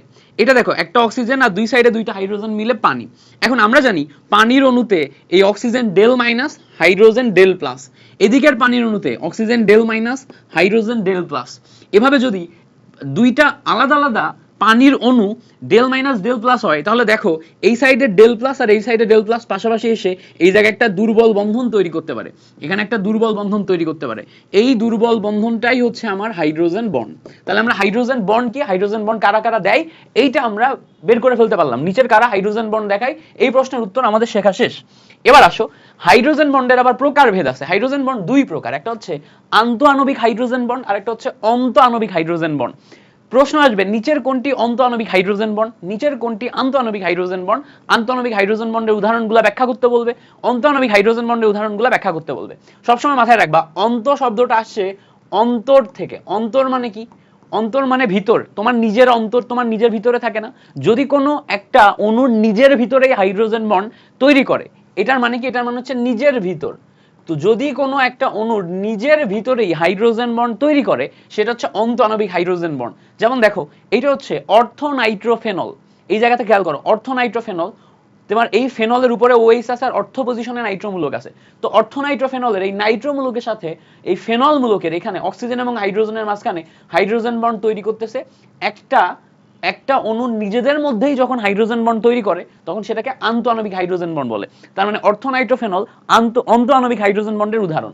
তারপরে দেখো তোমার এই জায়গাতে এই যে অর্থ হাইড্রক্সি বেনজালডিহাইড যে অংশটা আছে এখানে OH আছে আর এখানে CH আছে। এই CH এর অক্সিজেনের সাথে হাইড্রোজেন একটা অণু নিজের মধ্যেই হাইড্রোজেন বন্ড তৈরি করতেছে। তো একটা অণু নিজের মধ্যে হাইড্রোজেন বন্ড তৈরি করলে এটা হচ্ছে অন্তঃআণবিক হাইড্রোজেন বন্ড। তাহলে যদি জিজ্ঞেস করে নিচের কোনটি অন্তঃআণবিক হাইড্রোজেন বন্ড, এই উদাহরণ এবং এই উদাহরণ, এই 2টা উদাহরণই সবচেয়ে বেশি পপুলার, এই 2টাই সবচেয়ে বেশি আসতে দেখা যায়। এবার যদি আসে হচ্ছে আন্তঃআণবিক হাইড্রোজেন বন্ড। আন্তঃআণবিক মানে হচ্ছে একটা অণুর সাথে আরেকটা অণু যখন যুক্ত হবে, একটা অণুর সাথে আরেকটা অণু যখন যুক্ত হবে। যেমন দেখো হাইড্রোজেন ফ্লোরাইড, হাইড্রোজেন ফ্লোরাইড 2টা আলাদা আলাদা অণু, এদের মাঝখানে যখন হাইড্রোজেন বন্ড তৈরি হবে তখন সেটা আন্তঃআণবিক হাইড্রোজেন বন্ড। সেম ভাবে দেখো এই জায়গাতে আমরা অর্থোনাইট্রোফেনল না নিয়ে যদি প্যারানাইট্রোফেনল নিই, দেখো ফেনলের উপরে OH আছে, এটা অর্থ পজিশন, এটা মেটা পজিশন, এটা প্যারা পজিশন। প্যারা পজিশনে নাইট্রোমূলক আছে। তো প্যারানাইট্রোফেনল হলে এই জায়গায় OH এর সাথে এই নাইট্রোমূলকের নিজেদের মধ্যে আর হাইড্রোজেন বন্ড তৈরি করা পসিবল হয় না। তখন একটা অণুর সাথে আরেকটা অণু পাশাপাশি হাইড্রোজেন বন্ড তৈরি করে, এখানে দেখো অক্সিজেন, এখানে হাইড্রোজেন, এখানে দেখো অক্সিজেন, এখানে হাইড্রোজেন। তো পাশাপাশি এই যে হাইড্রোজেন বন্ড তৈরি করলো এটা হচ্ছে আমার আন্তঃআণবিক হাইড্রোজেন বন্ড, 2টা আলাদা আলাদা অণুর মাঝখানে তৈরি হয়েছে। আচ্ছা সেম ভাবে তুমি যদি দেখো ফেনলের ক্ষেত্রে দেখো একটা ফেনল আরেকটা ফেনল আরেকটা ফেনল, এই ফেনলের সাথে এই ফেনলের হাইড্রোজেন অক্সিজেনের হাইড্রোজেন বন্ড তৈরি হয়েছে, এই ফেনলের সাথে এই ফেনলের হাইড্রোজেনের সাথে অক্সিজেনের হাইড্রোজেন বন্ড তৈরি হয়েছে। তাহলে পাশাপাশি ফেনলগুলার এই যে হাইড্রোজেন বন্ড তৈরি হলো, এটাকে আমরা বলতেছি হচ্ছে আন্তঃআণবিক হাইড্রোজেন বন্ড। আমরা শুরুতে যে উদাহরণগুলো দেখছিলাম, এই যে পানির উদাহরণ দেখলাম, পানিও কিন্তু আমাদের আন্তঃআণবিক হাইড্রোজেন বন্ড দেয়। সেম ভাবে তুমি যদি অ্যামোনিয়ার উদাহরণ দেখো, অ্যামোনিয়াও আমাদের আন্তঃআণবিক হাইড্রোজেন বন্ড দেয়। এখান থেকে আরেকটা পপুলার প্রশ্ন হচ্ছে ইথানোয়িক অ্যাসিডের ডাইমার, মানে দুইটা ইথানোয়িক অ্যাসিড একসাথে ডাইমার গঠন করে এবং আণবিক ভর ডাবল দেখায়। ইথানোয়িক অ্যাসিডের নরমাল সংকেত হচ্ছে CH3COOH, এইটার আণবিক ভর ডাবল দেখায় কারণ হচ্ছে হাইড্রোজেন বন্ডের কারণে ইথানোয়িক অ্যাসিড ডাইমার গঠন করে। আমরা ইথানোয়িক অ্যাসিডের গঠনটাকে ঠিক এইভাবে লিখবো, CH3C উপরে O দিব, এই সাইডে OH দিব। সাইডে আরেকটা যদি ইথানোয়িক অ্যাসিড নিই, এখানে C দিয়ে এই সাইডে CH3, নিচে ডাবল বন্ড O দিব, উপরে OH দিব। তখন আমরা দেখতে পাবো, খেয়াল করো, এই জায়গার অক্সিজেন ডেল মাইনাস, এখানকার হাইড্রোজেন ডেল প্লাস, এদের মাঝখানে যে হাইড্রোজেন বন্ড তৈরি হয়েছে এটাই হচ্ছে আমার আন্তঃআণবিক হাইড্রোজেন বন্ড, তাই না? একটা অণুর সাথে আরেকটা অণু, আন্তঃআণবিক হাইড্রোজেন বন্ড। খেয়াল করে দেখো, এই অক্সিজেন আর এই হাইড্রোজেনের মাঝখানে যে হাইড্রোজেন বন্ড তৈরি হয়েছে এটা হচ্ছে আমার আন্তঃআণবিক হাইড্রোজেন বন্ড। খেয়াল করলে দেখবা ইথানোয়িক অ্যাসিডের ডাইমারে এখানে একটা হাইড্রোজেন বন্ড তৈরি হয়েছে, এখানে একটা হাইড্রোজেন বন্ড তৈরি হয়েছে। তার মানে ইথানোয়িক অ্যাসিডের ডাইমারে দুইটা হাইড্রোজেন বন্ড পাওয়া যায়। ইথানোয়িক অ্যাসিডের ডাইমারে কয়টা হাইড্রোজেন বন্ড পাওয়া যায়? দুইটা হাইড্রোজেন বন্ড পাওয়া যায়। তো এটা আমাদের মাথায় রাখতে হবে পরীক্ষার জন্য। ইথানোয়িক অ্যাসিডের ডাইমার গঠন, এইটা ব্যাখ্যা আমাদের প্রশ্ন আসতে পারে, এমসিকিউতে দিলে এরকম প্রশ্ন করবে, ইথানোয়িক অ্যাসিডের ডাইমারে কয়টা হাইড্রোজেন বন্ড পাওয়া যায়? উত্তর হচ্ছে দুইটা। স্ট্রাকচার যদি আঁকতে বলে তাহলে আমরা এইভাবে স্ট্রাকচার রাখবো। এরপরে আসি আমরা পানির গঠন, বরফের গঠন। বরফের গঠনে এক অণু পানিতে কয়টা হাইড্রোজেন বন্ড সম্ভব? এরকম প্রশ্ন করতে পারে। দেখো, একটা পানিতে আমরা যদি দেখি, অক্সিজেনের উপর দুইটা লন পেয়ার ইলেকট্রন থাকে, এদিকে একটা হাইড্রোজেন, এদিকে একটা হাইড্রোজেন। এই যে এক জোড়া লন পেয়ার ইলেকট্রন এ ডেল মাইনাস, আরেক জোড়া loan pair electron del minus আকারে থাকে, hydrogen del plus, hydrogen del plus. তার মানে আমরা যদি এই সাইডে আরেকটা পানির অণু নিই, এই সাইডে আরেকটা পানির অণু নিই, এই পানির অণুর এই হাইড্রোজেন ডেল প্লাসের সাথে অক্সিজেন ডেল মাইনাস, এখানে আমার হাইড্রোজেন বন্ড গঠন করতে পারে। সেম ভাবে এখানে আমার আরেকটা লন পেয়ার ইলেকট্রন আছে না, আমি যদি এখানে আরেকটা পানির অণু নিই, আরেকটা পানির অণু নিলে এই অক্সিজেনের সাথে, খেয়াল করো, এই অক্সিজেনের সাথে এই হাইড্রোজেন তোমার হাইড্রোজেন বন্ড ক্রিয়েট করতে পারে। এবার মজার ব্যাপার হচ্ছে, তুমি যদি এই সাইডে একটা পানির অণু নাও, এই পানির অণুর স্ট্রাকচার যদি এভাবে লিখো, এই হাইড্রোজেনের সাথে এই অক্সিজেন এখানে হাইড্রোজেন বন্ড ক্রিয়েট করতে পারে। খেয়াল করে দেখো, এদিকে যদি আরেকটা পানির অণু নাও, এই অক্সিজেনের সাথে এই হাইড্রোজেন বন্ড ক্রিয়েট করতে পারে। তার মানে আমরা যদি সেন্ট্রালি একটা পানির অণুর কথা চিন্তা করি, এই যে সেন্ট্রালে মাঝখানে থাকা এই পানির অণুর কথা চিন্তা করি, এই পানির অণুতে এই জায়গাতে আমাদের যে অক্সিজেন আছে, অক্সিজেনের দুই জোড়া লন পেয়ার ইলেকট্রনের কারণে দুইটা হাইড্রোজেন বন্ড আসতেছে, দুইটা হাইড্রোজেনের কারণে দুইটা হাইড্রোজেন বন্ড আসতেছে। তার মানে একটা পানির অণুতে আমার 4টি হাইড্রোজেন বন্ড সম্ভব, 4টি হাইড্রোজেন বন্ড। ঠিক আছে? তো তোমাকে যদি কখনো বরফের গঠন নিয়ে ব্যাখ্যা করতে বলে, তখন তুমি এই স্ট্রাকচার লিখলে এটা হচ্ছে তোমার বরফের গঠন এভাবে তৈরি হবে। আর যদি তোমাকে এমসিকিউতে জিজ্ঞেস করে একটা পানির অণুতে সর্বোচ্চ কয়টা হাইড্রোজেন বন্ড সম্ভব, উত্তর হচ্ছে 4টা। অক্সিজেনে 2টা, হাইড্রোজেনে 2টা, অক্সিজেনে 2টা, হাইড্রোজেনে 2টা। মনে থাকে জানো, এই যে জিনিসপত্রগুলো তোমাকে আমি জাস্ট 8 মিনিটে কুইক রিভিউ করে দিলাম, এই 8 মিনিটের কুইক রিভিউতে তুমি ইনশাআল্লাহ হাইড্রোজেন বন্ড থেকে যা যা আসছে সবই পারবা, যা যা আসবে সবই পারবা। এই জিনিসপত্রগুলো একটু কুইক রিভিউ কয়েকবার দেখো, মনে রাখো, পরীক্ষার হলে যে যখন কমন আসবে তখন মিল্টন ভাইয়ের কথা মনে পড়বে যে ভাইয়া শর্ট একটা ভিডিওতে যা যা দেখাইছিল তাই তাই চলে আসছে। Thank you so much for watching this video. HSC পরীক্ষায় একটা প্রশ্ন আসবে, নিচের কোন অ্যাসিডটি বেশি শক্তিশালী? এই জায়গাতে আমাদের hello acid, oxo acid, carboxylic acid, 3 প্রকারের অ্যাসিড আছে। এই 3 প্রকারের অ্যাসিড থেকে বিভিন্ন টাইপের প্রশ্ন আসতে পারে। যতগুলা টাইপের প্রশ্ন আসতে পারে, এই সব টাইপগুলা আমি মাত্র 7 থেকে 8 মিনিটে তোমাকে রিভিউ করাই দিব। এই ভিডিওটা দেখো, ভিডিওটা শেয়ার করে রেখে দাও। এই ভিডিওটা তোমার পরীক্ষার আগের দিন প্রচুর পরিমাণে কাজে লাগবে। জাস্ট দেখে যাবা, 1 মার্ক কমন পেয়ে যাবা। প্রথমে আসো, আমরা এখানে দেখতে পাচ্ছ hydrogen fluoride, hydrogen chloride, hydrogen bromide, hydrogen iodide, 4টা অ্যাসিড নিছি। এগুলাকে আমরা হ্যালো অ্যাসিড বলি। এগুলো হচ্ছে আমাদের হ্যালোজেন যুক্ত অ্যাসিড। খেয়াল করো, সবগুলাতে হ্যালোজেন আছে। যদি আমরা এরকম হ্যালো অ্যাসিড নিই, হ্যালোজেন যুক্ত অ্যাসিড নিই, তখন আমাদের নিয়ম হচ্ছে হ্যালোজেন এক্স, এই হ্যালোজেন এক্স এর আকার যত বড়, অ্যাসিড তত বেশি শক্তিশালী। তো ভালো করে খেয়াল করে দেখবা, এটা ফ্লোরিন, এটা ক্লোরিন, এটা ব্রোমিন, এটা আয়োডিন। এর মধ্যে আয়োডিনের আকার সবচেয়ে বড়, এই জন্য আয়োডিন সবচেয়ে বেশি শক্তিশালী। এর চেয়ে ছোট আকার হচ্ছে ব্রোমিন, তাহলে হচ্ছে ব্রোমিন হচ্ছে এর চেয়ে কম শক্তিশালী। ব্রোমিনের চেয়ে ছোট আকার হচ্ছে ক্লোরিন, তাহলে ক্লোরিন এর চেয়ে কম শক্তিশালী। তাহলে 4টা যদি আমার অপশন দিয়ে দেয়, দিয়ে বলে নিচের কোন অ্যাসিডটি সবচেয়ে বেশি শক্তিশালী, উত্তর হচ্ছে হাইড্রোজেন আয়োডাইড। যদি জিজ্ঞেস করে নিচের কোনটি সবচেয়ে কম শক্তিশালী অ্যাসিড, তাহলে হচ্ছে হাইড্রোজেন ফ্লোরাইড। আশা করি এইটা ক্লিয়ার হয়ে গেছে। এটা যদি পারো, যদি ডিরেক্ট এমসিকিউ চলে আসে, এই 4টা অপশনে থাকবে, দাগায় ফেলতে হবে। আচ্ছা, এবার আসো সেকেন্ড ক্যাটাগরি যে অ্যাসিড আছে এটার দিকে তাকাই, এগুলাকে বলা হচ্ছে অক্সো অ্যাসিড। এই টোটাল অ্যাসিডগুলোর মধ্যে সবগুলাতে কেন্দ্রীয় পরমাণু আছে, ভালো করে খেয়াল করে দেখবা। এখানে কেন্দ্রীয় পরমাণু হচ্ছে ক্লোরিন, এখানে সালফার, এখানে নাইট্রোজেন, এখানে সালফার। এই সবগুলাতে কেন্দ্রীয় পরমাণু আছে। কেন্দ্রীয় পরমাণু জারণ মান বের করা যায়, খেয়াল করে দেখবা। কেন্দ্রীয় পরমাণু জারণ মান বের করা যায়, এটার জন্য নিয়ম হচ্ছে কেন্দ্রীয় পরমাণু জারণ মান যত বেশি তত শক্তিশালী। এই জায়গাতে অ্যাসিডগুলোর ক্ষেত্রে কেন্দ্রীয় পরমাণু জারণ মান যত বেশি হবে অ্যাসিড তত শক্তিশালী হবে। তাহলে আমরা একটু বের করার চেষ্টা করি কেন্দ্রীয় পরমাণু জারণ মান কত। এখানে দেখো 4 দুগুণা 8, 8 থেকে 1 বাদ দিলে আমার এখানে ক্লোরিনের জন্য আসে হচ্ছে +7। 4 দুগুণা 8, 8 থেকে 2 বাদ দিলে এখানে আসে হচ্ছে +6। 3 দুগুণা 6, 6 থেকে 1 বাদ দিলে এটা আসে হচ্ছে +5। 3 দুগুণা 6, 6 থেকে 2 বাদ দিলে এটা আসে হচ্ছে +4। তাহলে দেখো সবচেয়ে বেশি জারণ মান হচ্ছে এটার, তাহলে এটা সবচেয়ে বেশি শক্তিশালী অ্যাসিড। এর চেয়ে কম শক্তিশালী এটা, এর চেয়ে কম শক্তিশালী এটা, সবচেয়ে কম শক্তিশালী এটা। তাহলে এই চারটার মধ্যে যদি আমাকে জিজ্ঞেস করে নিচের কোনটি সবচেয়ে বেশি শক্তিশালী, তাহলে অপশন এ হবে আমার সবচেয়ে বেশি শক্তিশালী এটা, HClO4। আর যদি সবচেয়ে কম শক্তিশালী কাউকে জিজ্ঞেস করে তাহলে কিন্তু এটা আসবে যেটা হচ্ছে আমার H2SO3। তাহলে কেন্দ্রীয় পরমাণু জারণ মান দেখে আমরা বের করে ফেলতে পারলাম। আচ্ছা এবার আসো আমরা নিচের এটার ক্ষেত্রে একটু দেখি, এই কেসটা একটু ইন্টারেস্টিং কেস। এই জায়গাতে দেখো HNO3 যখন আমি নিছি 3 দুগুণা 6, 6 থেকে 1 বাদ দিলে কেন্দ্রীয় পরমাণু জারণ মান 5 আসে। 4 দুগুণা 8, 8 থেকে 3 বাদ দিলে এটারও কেন্দ্রীয় পরমাণু জারণ মান 5 আসে। কেন্দ্রীয় পরমাণু জারণ মান এখন সমান হয়ে গেছে না ভাই? সমান হয়ে গেলে এখন কিভাবে বের করব? খেয়াল করো, কেন্দ্রীয় পরমাণু জারণ মান যদি কখনো সমান হয়ে যায় তাহলে কেন্দ্রীয় পরমাণুর আকার যার ছোট হবে সেই অ্যাসিডটা বেশি শক্তিশালী হবে। যেইটার কেন্দ্রীয় পরমাণুর আকার ছোট হবে, তাহলে ভালো করে খেয়াল করো, এখানে নাইট্রোজেন হচ্ছে কেন্দ্রীয় পরমাণু, এখানে ফসফরাস হচ্ছে কেন্দ্রীয় পরমাণু। নাইট্রোজেন এবং ফসফরাসের মধ্যে কার আকার ছোট? উত্তর হচ্ছে নাইট্রোজেনের আকার ছোট। নাইট্রোজেনের অরবিটাল একটা কম আছে, ফসফরাসে একটা অরবিটাল বেশি, তাহলে আকার ছোট নাইট্রোজেনের, এই জন্য এটা বেশি শক্তিশালী অ্যাসিড। আমরা যদি পরের গুলার ক্ষেত্রে খেয়াল করি, এখানে খেয়াল করো 4 দুগুণা 8, 8 থেকে 1 বাদ দিলে এটা +7 আসে, এটাও +7 আসে, এটাও +7 আসে। অর্থাৎ সবগুলার ক্ষেত্রেই কেন্দ্রীয় পরমাণু জারণ মান আমার সমান। কেন্দ্রীয় পরমাণু জারণ মান যখন সমান তখন আবারও আমার আকার দেখতে হবে যে আকার কার ছোট। খেয়াল করে দেখো, ক্লোরিন, ব্রোমিন, আয়োডিন, এর মধ্যে ক্লোরিনের আকার সবচেয়ে ছোট, কেন্দ্রীয় পরমাণুর আকার ক্লোরিনের ছোট হওয়ায় এটা সবচেয়ে শক্তিশালী অ্যাসিড। তার চেয়ে একটু বড় এটা, তার চেয়ে বড় এটা। তাহলে এগুলো যদি আমার অপশনে দিয়ে দেয় তাহলে আমি বের করতে পারবো না। এই সিমিলার টাইপের জিনিসপত্র দিবে, অপশনগুলো দেখে আমার যেন ব্যাপারটা ধরে ফেলতে পারি আমি এবং পরীক্ষায় জায়গায় আসতে পারি। ওকে, এবার আসো পরবর্তীতে যেটা আমরা দেখবো সেটা হচ্ছে কার্বক্সিলিক অ্যাসিড। কার্বক্সিলিক অ্যাসিডের ক্ষেত্রে যখন শক্তিমাত্রা বের করতে বলবে তখন 3 ক্যাটাগরির কার্বক্সিলিক অ্যাসিড তুমি মোস্টলি এইচএসসি পরীক্ষায় পাবা। প্রথম ক্যাটাগরি হচ্ছে, ভালো করে খেয়াল করে দেখবা, এটা হচ্ছে 1 কার্বন বিশিষ্ট কার্বক্সিলিক অ্যাসিড, এটা 2 কার্বন বিশিষ্ট কার্বক্সিলিক অ্যাসিড, এটা 3 কার্বন বিশিষ্ট কার্বক্সিলিক অ্যাসিড, এভাবে 4, 5, 6 কার্বন সংখ্যা বাড়তে পারে। তো কার্বক্সিলিক অ্যাসিডের COOH, এটা তো হচ্ছে তোমার অ্যাসিড গ্রুপ।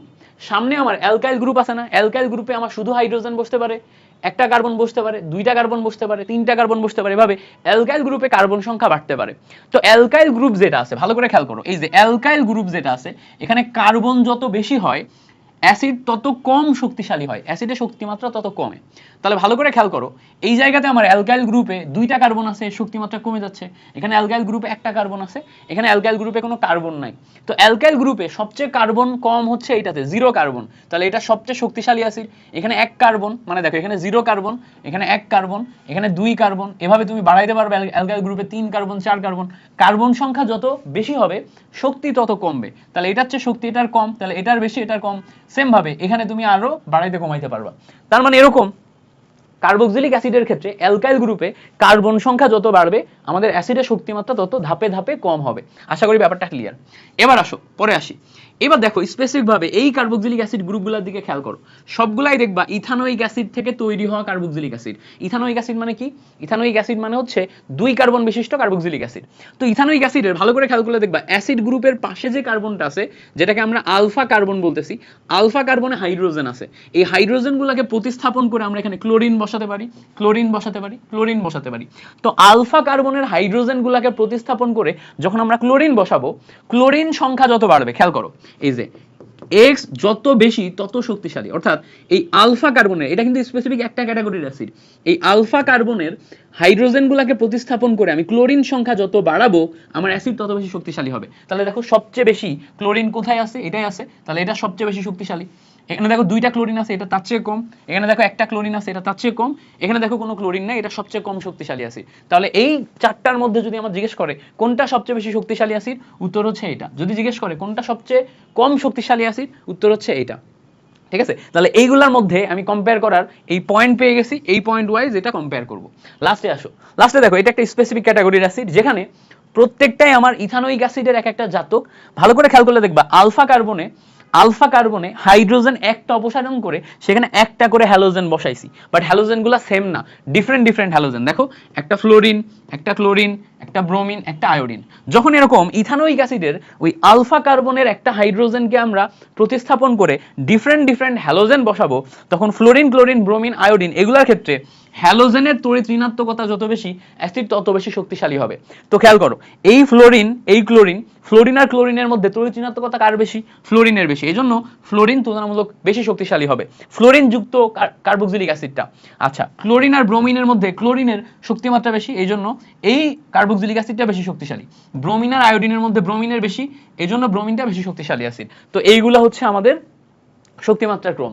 তো এভাবে আমরা প্রত্যেকটা জৈব অ্যাসিড প্লাস হচ্ছে আমাদের হ্যালো অ্যাসিড, অক্সো অ্যাসিড এগুলার শক্তিমাত্রার ক্রম নির্ণয় করে এমসিকিউ কিন্তু পরীক্ষার হলে অনায়াসে দাগায় ফেলতে পারি। আশা করি 8 মিনিটের এই ছোট্ট ভিডিওতে আমি তোমাকে অ্যাসিডের শক্তিমাত্রা সম্পর্কে একটা ক্লিয়ার ধারণা দিতে পারছি। এগুলার কোনোটার কারণ ব্যাখ্যা করি নাই, শুধু ট্রিকগুলা বলছি যাতে কুইক রিভিউ করে পরীক্ষার হলে যে তুমি দাগে আসতে পারো। আমরা কোনোটার কারণে যাই নাই, এবং আমরা অ্যাডমিশন লেভেলেও কোনো কিছু পড়াই না, একদম বেসিক লেভেলে পড়াইছি যেগুলো তোমাদের এইচএসসি পরীক্ষায় আসবে। যদি ভিডিওটি ভালো লেগে থাকে তাহলে অবশ্যই ফ্রেন্ডদের সাথে শেয়ার করো, এবং ক খ এর পিডিএফ পাইতে চাইলে এখনই আমাদের টেলিগ্রাম গ্রুপে জয়েন করো, কমেন্টে টেলিগ্রাম গ্রুপের লিঙ্ক দেওয়া আছে। Thank you. সক্রিয়ণ শক্তিতে মোট 4টা গ্রাফ আছে। আমার কেন জানি মনে হইতেছে এইবার সক্রিয়ণ শক্তি থেকে একটা প্রশ্ন চলে আসবে। এইবার সক্রিয়ণ শক্তি থেকে প্রশ্ন আসার সম্ভাবনা হয়তো একটু বেশি। তো আমি এই শর্ট কুইক রিভিউ ভিডিওতে তোমাকে সক্রিয়ণ শক্তির 4টা গ্রাফ একদম ইজি ওয়েতে বুঝাই দিব, সহজ ভাষায় বুঝাই দিব। যদি এই গ্রাফ পরীক্ষায় চলে আসে তাহলে এই ভিডিওটা দেখে গেলে এখান থেকে তুমি প্রশ্ন সলভ করতে পারবা ইনশাল্লাহ। চলো আমরা দেরি না করে সক্রিয়ণ শক্তির 4টা গ্রাফ দেখি। প্রথমে দেখি আমরা সক্রিয়ণ শক্তির এই গ্রাফটা, এটা হচ্ছে তাপ উৎপাদী বিক্রিয়ার ক্ষেত্রে গ্রাফ। আমরা যখন সক্রিয়ণ শক্তির গ্রাফ আঁকবো তখন এক্স অক্ষ বরাবর বিক্রিয়ার অগ্রগতি লিখবো এবং ওয়াই অক্ষ বরাবর হচ্ছে স্থিতিশক্তি লিখবো। এই জায়গা থেকে যখন আমরা গ্রাফ আঁকা শুরু করতেছি, এইটা হচ্ছে বিক্রিয়ক আর এই পয়েন্টটা হচ্ছে উৎপাদ। দেখো এটা হচ্ছে বিক্রিয়ক, ই এ দ্বারা আমরা বিক্রিয়ক বুঝতেছি, ইবি দ্বারা আমরা হচ্ছে উৎপাদ বুঝতেছি। তো একটা বিক্রিয়ক থেকে উৎপাদে পরিণত হইতে মাঝখানে একটা শক্তি বাধা অতিক্রম করতে হয়। খেয়াল করো, বিক্রিয়ক থেকে যখন আমি উৎপাদে রূপান্তর করতে যাচ্ছি মাঝখানে একটা শক্তি বাধা অতিক্রম করতে হয়। যেহেতু এই বরাবর স্থিতিশক্তি বুঝাচ্ছে, বিক্রিয়কের এই পজিশন দেখো এই ওয়াই অক্ষ বরাবর উপরের দিকে আছে, আর উৎপাদের দেখো পজিশন ওয়াই অক্ষ বরাবর নিচের দিকে আছে। তার মানে বিক্রিয়কের শক্তি বেশি, উৎপাদের শক্তি আমাদের কম। বিক্রিয়কের শক্তি বেশি, উৎপাদের শক্তি যদি কম হয় তাহলে বিক্রিয়কের অতিরিক্ত শক্তি উৎপাদে রূপান্তর হবে। তার মানে এটা তাপ উৎপাদী বিক্রিয়া হবে। আমরা জানি তাপ উৎপাদী বিক্রিয়ায় ডেল এইচ এর মান কি? ডেল এইচ এর মান ঋণাত্মক। ঋণাত্মক এখান থেকে মিলবে, এখনই দেখো এখান থেকে মিলবে, আমরা এখান থেকে মিলাইতে পারবো। এবার খেয়াল করো, এই যে বিক্রিয়ক থেকে উৎপাদে রূপান্তর হওয়ার সময় মাঝখানে একটা শক্তি বাধা অতিক্রম করতেছে না, এটা হচ্ছে শক্তি চূড়া। শক্তি চূড়ায় সর্বোচ্চ শক্তি হচ্ছে ইএক্স। এই সর্বোচ্চ শক্তি থেকে বিক্রিয়কের শক্তি এটা যদি আমরা বাদ দিই, খেয়াল করে সর্বোচ্চ শক্তি চূড়া থেকে আমরা যদি বিক্রিয়কের শক্তি বাদ দিই, তার মানে মাঝখানে আমি এই শক্তিটুকু পাবো, এইটাকেই বলা হচ্ছে সক্রিয়ণ শক্তি। সক্রিয়ণ শক্তির সংজ্ঞা যদি একদম সহজে বলি, একটা বিক্রিয়া হওয়ার সময় ন্যূনতম যেই পরিমাণ শক্তির প্রয়োজন হয়, বা এই বিক্রিয়াটা হওয়ার জন্য ন্যূনতম যেই পরিমাণ শক্তির প্রয়োজন হচ্ছে, সেটা হচ্ছে আমার সক্রিয়ণ শক্তি। তো এই ন্যূনতম শক্তি পার্থক্য বা শক্তি বাধাই হচ্ছে আমার সক্রিয়ণ শক্তি। তো সক্রিয়ণ শক্তি ই এ সবসময় মনে রাখবো, এই শক্তি চূড়া ইএক্স থেকে তোমার বিক্রিয়কের যে শক্তি ই এ, এইটার বাদ দিলে আমি পাবো হচ্ছে সক্রিয়ণ শক্তি। তাহলে হচ্ছে ইএক্স মাইনাস ই এ হচ্ছে সক্রিয়ণ শক্তি। আচ্ছা, এবার খেয়াল করো, এই জায়গাতে এইটা হচ্ছে আমাদের বিক্রিয়ক আর এটা হচ্ছে আমাদের উৎপাদ। তো আমরা সবসময় জানি ডেল এইচ এর মান মানে হচ্ছে উৎপাদ মাইনাস বিক্রিয়ক। এবার ভালো করে খেয়াল করবা, উৎপাদ মানে ইবি, এখানে ইবি দ্বারা আমরা উৎপাদ বুঝাচ্ছি। এটা আমরা ইবি না দিয়ে ইপিও লিখতে পারতাম, পিতে প্রোডাক্ট মানে উৎপাদ। এখানে ই এ না দিয়ে ই আর ও লিখতে পারতাম, একই কথা, এক এক বইতে এক এক রকম ভাবে লেখা আছে। ইপি থেকে ই আর বাদ দিলে বা ইবি থেকে ই এ বাদ দিলে আমরা ডেল এইচ পাই। যেহেতু এখানে এই বরাবর ই এর মান বেশি আর তোমার হচ্ছে ইবি এর মান কম, তাহলে ই এর আগের চিহ্নই হবে হচ্ছে ডেল এইচ এর চিহ্ন। ই এর মান বেশি, তাহলে ই এর আগের চিহ্ন আছে মাইনাস, তার মানে ডেল এইচ এর মান কি হবে? মাইনাস। আমরা জানি তাপ উৎপাদী বিক্রিয়ার ক্ষেত্রে ডেল এইচ এর মান কি হয়? মাইনাস হয়। তাহলে এটা গেল তাপ উৎপাদী বিক্রিয়ার ক্ষেত্রে আমার সক্রিয়ণ শক্তির গ্রাফের একদম A to Z ডিটেলস। তাহলে এখান থেকে মনে রাখবো এই গ্রাফ থেকে দুইটা শক্তি বের করা যায়, একটা হচ্ছে সক্রিয়ণ শক্তি, সক্রিয়ণ শক্তি বের করতে গেলে EX মাইনাস EA করতে হবে, আরেকটা হচ্ছে ডেল এইচ, ডেল এইচ বের করতে গেলে EB মাইনাস EA বা EP মাইনাস ER এটা বের করতে হবে। আচ্ছা, এবার আসি আমরা তাপ হারি বিক্রিয়ার ক্ষেত্রে। তাপ হারি বিক্রিয়ার ক্ষেত্রে ভালো করে খেয়াল করলে দেখবা এই পয়েন্টটা হচ্ছে বিক্রিয়কের জন্য, এই পয়েন্টটা হচ্ছে উৎপাদের জন্য, এটা হচ্ছে বিক্রিয়ক। বিক্রিয়কের যে শক্তি সেটা হচ্ছে EA। খেয়াল করে দেখো বিক্রিয়কের শক্তি y অক্ষ বরাবর নিচের দিকে আছে, আর উৎপাদের যে শক্তি y অক্ষ বরাবর উপরের দিকে আছে। উপরের দিকে থাকলে EB এর পরিমাণ বেশি আর EA এর পরিমাণ কম। EB এর পরিমাণ বেশি হওয়ার মানে হচ্ছে এটা উপরের দিকে আছে না, উপরের দিকে মানে এটার পরিমাণ বেশি, বেশি হওয়ার মানে হচ্ছে উৎপাদের পরিমাণ, উৎপাদের যে শক্তি এটা আমার বেশি। তো উৎপাদের শক্তি যেটা, এটা যদি আমার মিট করতে হয় তাহলে আমার বিক্রিয়কে আরো বাইরে থেকে শক্তি দিতে হবে না, তাহলেই বিক্রিয়াটা হবে, কারণ আমি এই জায়গায় পৌঁছাইতে চাচ্ছি। তাহলে বাইরে থেকে শক্তি দেয় কোনটায়? তাপ হারি বিক্রিয়ায়। তাপ হারি বিক্রিয়ার ক্ষেত্রে আমরা বাইরে থেকে শক্তি দিই। আচ্ছা, এবার বাইরে থেকে শক্তি দিয়ে যখন আমরা বিক্রিয়া করাচ্ছি তখন বিক্রিয়ক একটা শক্তি বাধা অতিক্রম করে তারপরে উৎপাদে পরিণত হচ্ছে। এই যে শক্তি বাধা, শক্তি বাধার এই চরম লেভেলে যে চূড়াটা আছে, চূড়াকে আমরা বলতেছি হচ্ছে EX। EX থেকে EA বাদ দিলে আমরা কি পাই? EX থেকে EA বাদ দিলে আমরা হচ্ছে সক্রিয়ণ শক্তি EA পাই। তাহলে এখানে আমরা সক্রিয়ণ শক্তি EA ইজ ইকুয়ালস টু লিখতে পারবো EX মাইনাস EA। এবার খেয়াল করো এখানে যখন আমি ডেল এক্স লিখবো তখন আবার আগের মতো উৎপাদ মাইনাস বিক্রিয়ক, উৎপাদ মাইনাস বিক্রিয়ক মানে প্রোডাক্ট থেকে রিঅ্যাকট্যান্ট বাদ। এবার ভালো করে খেয়াল করলে দেখবা প্রোডাক্টের যে চিহ্ন সেটা প্লাস, যেহেতু প্রোডাক্টের পরিমাণ বড় মানে প্রোডাক্টের ভ্যালু আমার বেশি, তাহলে এইটার যে চিহ্ন সেটাই হবে আমার এখানে হচ্ছে ডেল এইচ এর চিহ্ন। তাহলে ইবি এর ভ্যালু বেশি, এটা চিহ্ন প্লাস, তাহলে এটাই হবে আমার ডেল এইচ এর চিহ্ন। তাহলে তাপ হারি বিক্রিয়ার ক্ষেত্রে ডেল এইচ এর ভ্যালু কি হয়? পজিটিভ হয়। তাহলে এইটা গেল আমার তাপ উৎপাদী বিক্রিয়ার ক্ষেত্রে তোমার হচ্ছে সক্রিয়ণ শক্তির গ্রাফ, এটা হচ্ছে তাপ হারি বিক্রিয়ার জন্য সক্রিয়ণ শক্তির গ্রাফ। আমরা খুব কম সময়ে সহজ ভাষায় এটা বোঝানোর চেষ্টা করলাম। এবার আসো এই জায়গা থেকে ম্যাথ যদি আসে, কখনো যদি একটা ম্যাথ দিয়ে দেয়, খুব সহজ একটা ম্যাথ দিবে, এই জায়গাতে দেখো আমার শক্তি দিয়ে দিচ্ছে 250 কিলো জুল, এখানে শক্তি দিয়ে দিচ্ছে দেখো 200 কিলো জুল, এখানে শক্তি দিয়ে দিচ্ছে দেখো হচ্ছে 450 কিলো জুল। এখান থেকে আমার সক্রিয়ণ শক্তি EA এবং ডেল এইচ এর মান বের করতে বলছে। যদি এমসিকিউতে দেয় তাহলে কিভাবে করব? খেয়াল করো, আমরা জানি সক্রিয়ণ শক্তি EA এইটা মানে হচ্ছে তোমার এই যে শক্তি চূড়া, এই শক্তি চূড়া শক্তি EX মাইনাস বিক্রিয়কের শক্তি, বিক্রিয়কের শক্তি হচ্ছে 250। তাহলে 450 থেকে 250 বাদ দিলে এখানে আমার 200 কিলো জুল আসে। তাহলে 200 কিলো জুল এটা হচ্ছে আমার এখানে এই সক্রিয়ণ শক্তির পরিমাণ বা EA এর পরিমাণ। এবার যদি আমি এখান থেকে ডেল এইচ এর মান বের করতে চাই, ডেল এইচ এর মান মানে হচ্ছে উৎপাদের যেই শক্তি, উৎপাদের শক্তি কত আছে? উৎপাদের শক্তি হচ্ছে 200 কিলো জুল। আচ্ছা, মাইনাস বিক্রিয়কের যে শক্তি, বিক্রিয়কের শক্তি কত আছে? 250 কিলো জুল। এখান থেকে ক্যালকুলেশন করলে মাইনাস 50 কিলো জুল আসে। ডেল এইচ এর মান ঋণাত্মক মানে কি? ডেল এইচ এর মান ঋণাত্মক মানে হচ্ছে এটা তাপ উৎপাদী বিক্রিয়ায়। আমরা জানি তাপ উৎপাদী বিক্রিয়াতে এমনিতেই বিক্রিয়কের শক্তি বেশি থাকে, উৎপাদের শক্তি কম থাকে। তো বিক্রিয়কের শক্তি দেখো 250 বেশি, উৎপাদের শক্তি কম। তাহলে এই যে গ্রাফ, এই গ্রাফ থেকে যদি আমাদের এরকম শর্ট এমসিকিউ আসে, এরকম গ্রাফ থেকে এমসিকিউ আসলে আমরা সলভ করতে পারবো না? আশা করি পারবো। যদি এটা আসে খুব সুন্দর মতো করে ফেলবা, আশা করি বুঝতে পারছো। এবার আসো আমাদের সক্রিয়ণ শক্তি রিলেটেড আরেকটা এমসিকিউ হচ্ছে প্রভাবকের ক্ষেত্রে। প্রভাবকের ক্ষেত্রে আমরা জানি প্রভাবকের উপস্থিতিতে কোন একটা বিক্রিয়া সক্রিয়ণ শক্তি হ্রাস পায়। প্রভাবকের উপস্থিতিতে কোন একটা বিক্রিয়া সক্রিয়ণ শক্তি হ্রাস পায়, অর্থাৎ বিক্রিয়া দ্রুততর হয়, বিক্রিয়াকে সহজ পথে বা একটা সরলতম পথে প্রভাবিত করে হচ্ছে প্রভাবক, এবং প্রভাবিত করে সরলতম পথে বিক্রিয়া হতে সাহায্য করে হচ্ছে প্রভাবক।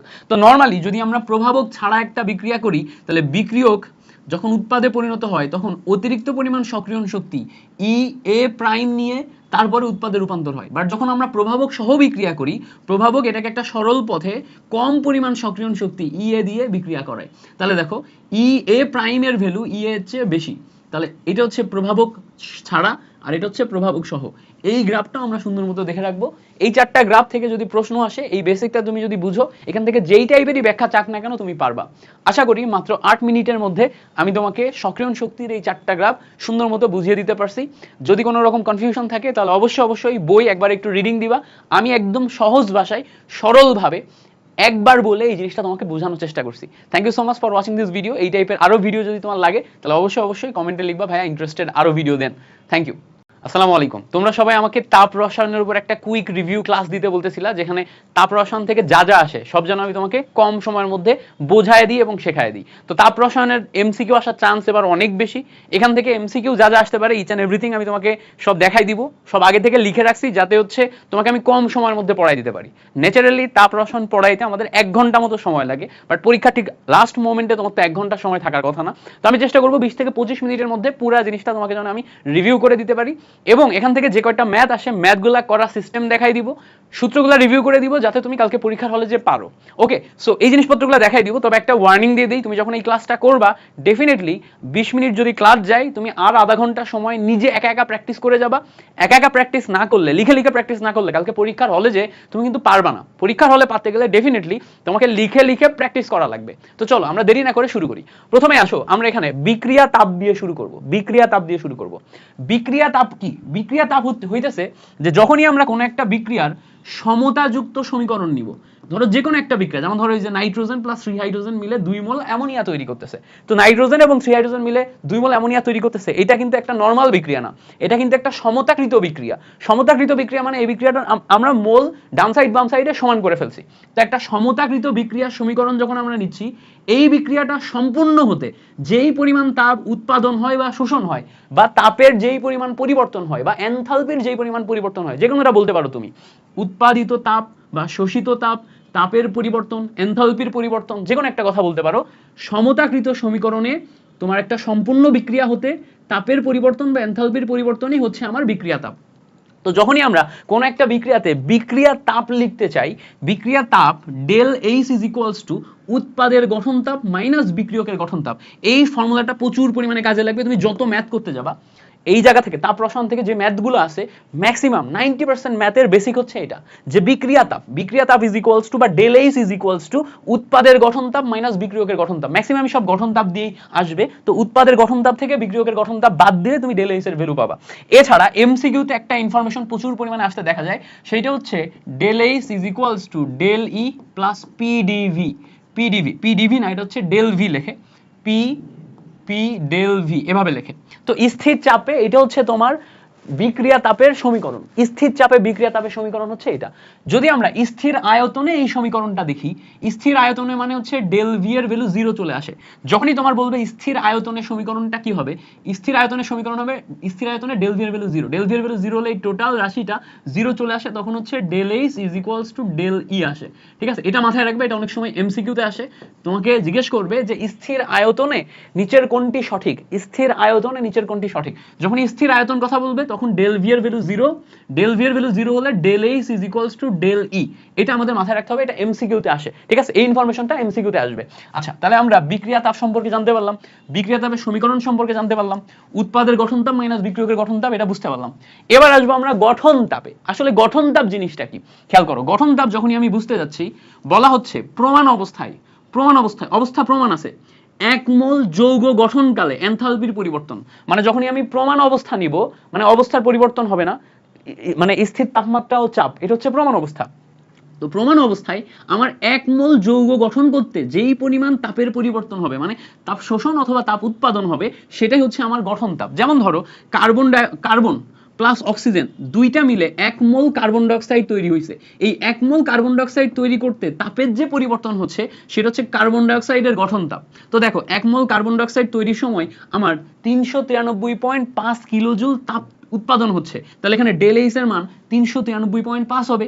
এটাই হচ্ছে কার্বন ডাইঅক্সাইডের গঠন তাপ। এটা কি? এটা হচ্ছে কার্বন ডাইঅক্সাইডের গঠন তাপ। অনেক সময় এমসিকিউতে আসে যে কার্বন ডাইঅক্সাইডের গঠন তাপের মান কত, del H F of carbon dioxide, এটা দ্বারা বোঝায় কার্বন ডাইঅক্সাইডের গঠন তাপ। কার্বন ডাইঅক্সাইডের গঠন তাপের মান হচ্ছে 393.5 কিলোজুল পার মোল, এক মোলে। সবসময় মাথায় রাখবা গঠন তাপ বা এরকম বিক্রিয়া তাপ যখন হিসাব করবা সেটা এক মোলে হিসাব করা হয়। কয় মোলে হিসাব করা? এক মোলে হিসাব করা হয়। যেমন ধরো এখানে আমরা যদি দেখি যে নাইট্রোজেন এবং 3 হাইড্রোজেন মিলে 2 মোল অ্যামোনিয়া তৈরি হয়েছে। তো এই জায়গায় শুধুমাত্র যেহেতু অ্যামোনিয়া তৈরি হয়েছে, 2 মোল অ্যামোনিয়ার গঠন তাপ হচ্ছে 92 কিলোজুল। তাহলে অ্যামোনিয়ার গঠন তাপ কত বলতো? Del H F of ammonia যদি আমি নিই তাহলে 1 মোলের জন্য যেটা তাপ সেটা, তাহলে 1 মোলের জন্য তাপ আসবে -92। খেয়াল করো, -92 ডিভাইডেড বাই 2 কিলোজুল মানে -46 কিলোজুল। এটা কেন আসবে? এই যে গঠন তাপ অ্যামোনিয়ার জন্য আসলো, আমরা গঠন তাপের সংজ্ঞার মধ্যে বলতেছি যে 1 মোল গঠনকালে, এখানে তো 2 মোল গঠন যখন করছে তখন আমার উৎপাদন হয়েছে 92 কিলোজুল। তাহলে 1 মোলের জন্য কত আসবে? 92 ডিভাইডেড বাই 2। এটা অনেক সময় এমসিকিউতে আসে যে 2 মোল অ্যামোনিয়া তৈরি করতে যদি এতটুকু তাপ উৎপাদন হয়, 1 মোলের জন্য কতটুকু হয়? প্রচুর পরিমাণে এমসিকিউতে আসতে দেখা যায়। এটা তুমি ভালো মতো মাথার মধ্যে ঢুকাই ফেলবা, এটা পরীক্ষায় আসলে যেন তুমি পারো। আচ্ছা, তাহলে আমরা কার্বন ডাইঅক্সাইডের গঠন তাপ কত এটা বুঝে ফেললাম। এই এমসিকিউটা পরীক্ষায় আসবে, এটা ভালো করে মাথায় রাখবা। গঠন তাপ আমাদের ক্লিয়ার হয়েছে, গঠনকালে যেই তাপ। আচ্ছা, এবার আসো দহন তাপে আসি। দহন তাপ কিভাবে? দেখো, বলা হচ্ছে প্রমাণ অবস্থায় 1 মোল পদার্থকে, আমরা 1 মোল পদার্থ নিব, যে কোনো পদার্থকে 1 মোল নিব। সাপোজ ধরো কার্বনকে 1 মোল নিছি বা হাইড্রোজেনকে 1 মোল নিছি, সেই 1 মোল পদার্থকে পর্যাপ্ত পরিমাণ অক্সিজেনের উপস্থিতিতে, অক্সিজেন এনাফ নিতে হবে, পর্যাপ্ত পরিমাণ অক্সিজেনের উপস্থিতিতে সম্পূর্ণ দহন করতে হবে। আংশিক দহন করলে হবে না, একদম 100% দহন করতে হবে। সম্পূর্ণ দহন করতে তাপের যে পরিবর্তন হবে সেটা হচ্ছে দহন তাপ। যেমন দেখো, এই যে 1 মোল কার্বনকে পর্যাপ্ত পরিমাণ অক্সিজেন দিয়ে দহন করে যখন আমরা কার্বন ডাই অক্সাইডে রূপান্তর করছি, তখন এখানে দহন তাপ আসছে হচ্ছে তোমার 393 কিলোজুল। তার মানে এখানে কার্বনের দহন তাপ হচ্ছে 393 কিলোজুল পার মোল। সেম ভাবে আমি যখন 1 মোল মিথেন নিচ্ছি, 1 মোল মিথেনকে পর্যাপ্ত পরিমাণ অক্সিজেনের উপস্থিতিতে দহন করলে আমার এইটা আসে হচ্ছে দহন তাপ। তাহলে 1 মোল মিথেনের দহন তাপ হচ্ছে এত। ঠিক আছে, তো দহন তাপে অক্সিজেন দিয়ে দহন করা হয়। দহন তাপের ক্ষেত্রে আমি খেয়াল করব, আমি যাকে দহন করতেছি তাকে আমার 1 মোল নিতে হবে। যেমন দেখো, কার্বনকে দহন করছি, কার্বনকে 1 মোল নিতে হবে। মিথেনকে দহন করছি, মিথেনকে 1 মোল নিতে হবে। একটা জিনিস খেয়াল করছো, কার্বন ডাইঅক্সাইডের গঠন তাপ আর কার্বনের দহন তাপ সেম হয়ে যাচ্ছে। কার্বন ডাইঅক্সাইডের গঠন তাপ আর কার্বনের দহন তাপ খেয়াল করো সেম হয়ে যাচ্ছে। গঠন তাপ আর দহন তাপের সংজ্ঞা অনুসারে কার্বন ডাইঅক্সাইডের গঠন তাপ আর কার্বনের দহন তাপ সেম হয়ে যাচ্ছে। তাহলে আমরা এখানে স্পেসিফিক ভাবে একটা জিনিস বলতে পারি যে যখন আমি কার্বনকে অক্সিজেন দিয়ে দহন করতেছি, তখন আমার কার্বন ডাইঅক্সাইড গঠিত হচ্ছে। তো গঠনের সময় যেই তাপ উৎপন্ন হচ্ছে আর দহনের সময় যেই তাপ উৎপন্ন হচ্ছে, দুইটাই সেম। দুইটাই কত? 393.5 কিলোজুল পার মোল, তাই না? তাহলে যেহেতু কার্বন ডাইঅক্সাইডের গঠন তাপ আর কার্বনের দহন তাপ সেম, তাহলে আমি বলতে পারি এই বিক্রিয়াটার জন্য দহন তাপ এবং গঠন তাপ সেম। এমসিকিউতে আসতে পারে, এই ইনফরমেশনটা মাথার মধ্যে ঢুকাই ফেলো যে কার্বন ডাইঅক্সাইডের গঠন তাপ এবং কার্বনের দহন তাপ সেম। সেম ভাবে আমি যখন 1 মোল পানি তৈরি করতেছি, খেয়াল করো, এটা কিন্তু 1 মোল পানি। আমি যখন 1 মোল পানি তৈরি করতেছি, 1 মোল পানি তৈরি করার সময় 1 মোল হাইড্রোজেনকে আমি পর্যাপ্ত পরিমাণ অক্সিজেন দিয়ে দহন করতেছি। দহন করার সময় এখানে যেই পরিমাণ তাপ উৎপন্ন হচ্ছে, তো পানির ক্ষেত্রে দহন তাপ আর গঠন তাপ সেম হয়ে যাচ্ছে। হাইড্রোজেনের জন্য আমার দহন তাপ হবে আর পানির জন্য আমার গঠন তাপ হবে। পানির জন্য যে গঠন তাপ, হাইড্রোজেনের জন্য যে দহন তাপ, সেটা আমার সেম আসছে। তাহলে এই দুইটা বিক্রিয়ার জন্য দহন তাপ আর গঠন তাপ সেম হয়, এটা আমি মনে রাখবো, এটা এমসিকিউতে আসবে। তাহলে আমাদের কি কি দেখলাম? আমরা দেখলাম বিক্রিয়া তাপ কি, আমরা দেখলাম গঠন তাপ কি, আমরা দেখলাম দহন তাপ কি। আমরা কুইক রিভিউ ক্লাস করতেছি, এই জন্য আমি এটা আরেকবার রিপিট করবো না। যারা বুঝতে পারো নাই, আমার কথাগুলো আরেকবার শুরু থেকে শুনবা, কেমন? শুনলেই তুমি বুঝতে পেরে যাবা। এবার আসো দ্রবণ তাপ জিনিসটা একটু বোঝার চেষ্টা করি। দেখো, দ্রবণ তাপে আমাদের দ্রব এবং দ্রাবক মিলে দ্রবণ তৈরি হয়। তো আমরা সব সময় যখন দ্রবণ তাপ নির্ণয় করব, তখন দ্রবকে 1 মোল নিব। দ্রব মানে কি? যেমন ধরো পানির মধ্যে চিনি দিছো, চিনির পরিমাণ 1 মোল হবে। পানির মধ্যে লবণ দিছো, লবণের পরিমাণ 1 মোল হবে। মানে দ্রব যেটা, তার পরিমাণ 1 মোল হবে। 1 মোল পরিমাণ দ্রবকে নির্দিষ্ট তাপমাত্রায় যথেষ্ট পরিমাণ দ্রাবকের মধ্যে তুমি যদি দ্রবীভূত করো, এখানে একটা ওয়ার্ড ইউজ করছি, যথেষ্ট পরিমাণ দ্রাবক। তার মানে কি? মানে 1 মোল দ্রবের জন্য আমি একটা নির্দিষ্ট পরিমাণ দ্রাবক দিতে পারবো, তার জন্যই আমার তাপের পরিবর্তন হবে। এর চেয়ে বেশি দ্রাবক দিলেও তাপের কোনো পরিবর্তন হবে না। তো 1 মোল দ্রবকে আমরা যথেষ্ট পরিমাণ দ্রাবকের মধ্যে দিলে তাপের যেই পরিবর্তন হয়, সেই পরিবর্তনকে আমরা দ্রবণ তাপ বলি। তাহলে দ্রবণ তাপের সংজ্ঞা হচ্ছে, আমাদের কাছে ধরো একটা পাত্র আছে, এই পাত্রের মধ্যে আমরা আগে থেকে 1 মোল দ্রব নিয়ে নিছি, 1 মোল দ্রব নিয়ে নিছি। এবার এর মধ্যে আস্তে আস্তে দ্রাবক ঢেলতেছি, ঢালতে আসি। একটা নির্দিষ্ট পরিমাণ দ্রাবকের জন্য আমার তাপের পরিবর্তন হবে, ওই পরিবর্তনটাই আমার দ্রবণ তাপ। ওর চেয়ে বেশি দ্রাবক যদি আমি ঢালিও, তাও তাপের পরিবর্তন ওর চেয়ে বেশি হবে না। যতটুকু পরিমাণ সর্বোচ্চ তাপের পরিবর্তন হবে 1 মোল দ্রবের জন্য, ওটাই হচ্ছে আমার দ্রবণ তাপ। এবার দ্রবণ তাপের ক্ষেত্রে এই যে সংজ্ঞাটা শিখলাম, সংজ্ঞাটা আমার ক নম্বরে আসতে পারে? সংজ্ঞা ক নম্বরে আসা ছাড়া এখান থেকে আর কি প্রশ্ন আসতে পারে ভাই? আর প্রশ্ন আসতে পারে হচ্ছে এই যে যেই দুইটা জিনিস লিখে রাখছি সেটা। অনার্দ্র লবণের ক্ষেত্রে এটা হাইড্রেট গঠন করে। অনার্দ্র লবণ মানে কি? কপার সালফেট অনার্দ্র লবণ, এখানে পানি নাই। ক্যালসিয়াম ক্লোরাইড অনার্দ্র লবণ, এখানে পানি নাই। একে যদি আমরা পর্যাপ্ত পরিমাণ পানির মধ্যে দিই, তখন পানির সাথে কপার সালফেট আর্দ্র বিশ্লেষিত হয়ে কপার সালফেট ইনটু 5 অণু পানি গঠন করে, ক্যালসিয়াম ক্লোরাইড ইনটু 6 অণু পানি গঠন করে। এগুলো আমরা আগেই শিখছি না? সো এই যে আর্দ্র বিশ্লেষণের ক্ষেত্রে আমরা যেগুলো আগেই শিখছি, পানির ক্ষেত্রে তোমার পানি যোজন বিক্রিয়া শিখছিলাম, মনে করে দেখো, পানি যোজন বিক্রিয়া শিখছিলাম। পানি যোজন বিক্রিয়ার ক্ষেত্রে যখন পানি যোজিত হচ্ছে, তখন এখানে তাপ উৎপাদন হচ্ছে। তো পানি যোজিত হয়ে হাইড্রেট যখন গঠন করতেছে, কপার সালফেটের ক্ষেত্রে সে 66 কিলোজুল তাপ উৎপাদন করে, ক্যালসিয়াম ক্লোরাইডের ক্ষেত্রে সে 75 কিলোজুল তাপ উৎপাদন করে। এই যে দুইটা জিনিস, এই দুইটা জিনিস মাথায় রাখবা। একবার যদি সে হাইড্রেট গঠন হয়ে যায়, একবার যদি সে হাইড্রেট গঠন করে ফেলে, এখন তুমি অতিরিক্ত পানি দিলে সে আর অতিরিক্ত পানি যোজন করবে না, সে এরপর ডিজলভ হবে। ডিজলভ হওয়ার জন্য তাপের পরিমাণ নির্দিষ্ট, ঠিক আছে? ওইটা আমাদের এমসিকিউতে আসবে না, ম্যাক্সিমাম ক্ষেত্রে মাথায় রাখবে এই দুইটা, যে কপার সালফেট ইনটু 5 মলিকিউল পানি, এটা তৈরি করতে 66 কিলোজুল তাপের প্রয়োজন, মানে 66 কিলোজুল তাপ উৎপাদন হয়। ক্যালসিয়াম ক্লোরাইড ইনটু পানি, এইটার ক্ষেত্রে 75 কিলোজুল তাপ উৎপাদন হয়। এই কয়েকটা কথা তুমি মনে রাখবা, এই কয়েকটা কথা পরীক্ষায় তুমি পাবা। ওকে, তাহলে দ্রবণ তাপ সম্পর্কে আমাদের ধারণা আসলো। এবার আসো সবচেয়ে গুরুত্বপূর্ণ, যেটা ভেরি ভেরি ইম্পর্টেন্ট পরীক্ষার জন্য, যেটা ভেরি ভেরি ইম্পর্টেন্ট, সেটা হচ্ছে আমাদের প্রশমন তাপ।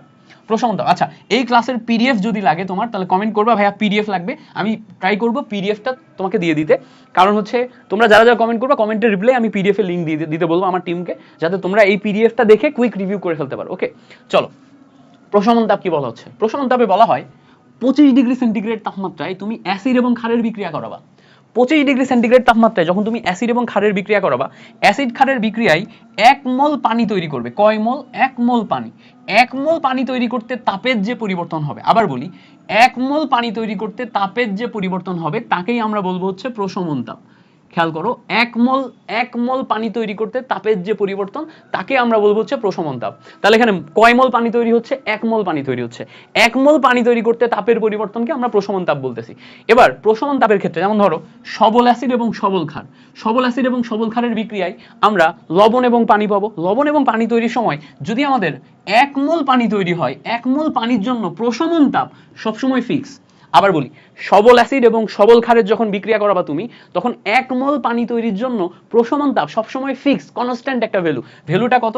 -57.34 কিলোজুল পার মোল। এটা প্রচুর পরিমাণে আসে যে সবল অ্যাসিড সবল ক্ষারের বিক্রিয়ায় প্রশমন তাপ কত, সেটা হচ্ছে -57.34 কিলোজুল পার মোল। যদি এটা পরীক্ষায় আসে, যেন এটা তুমি একদম 100% পারো, এটা কনফার্ম করো।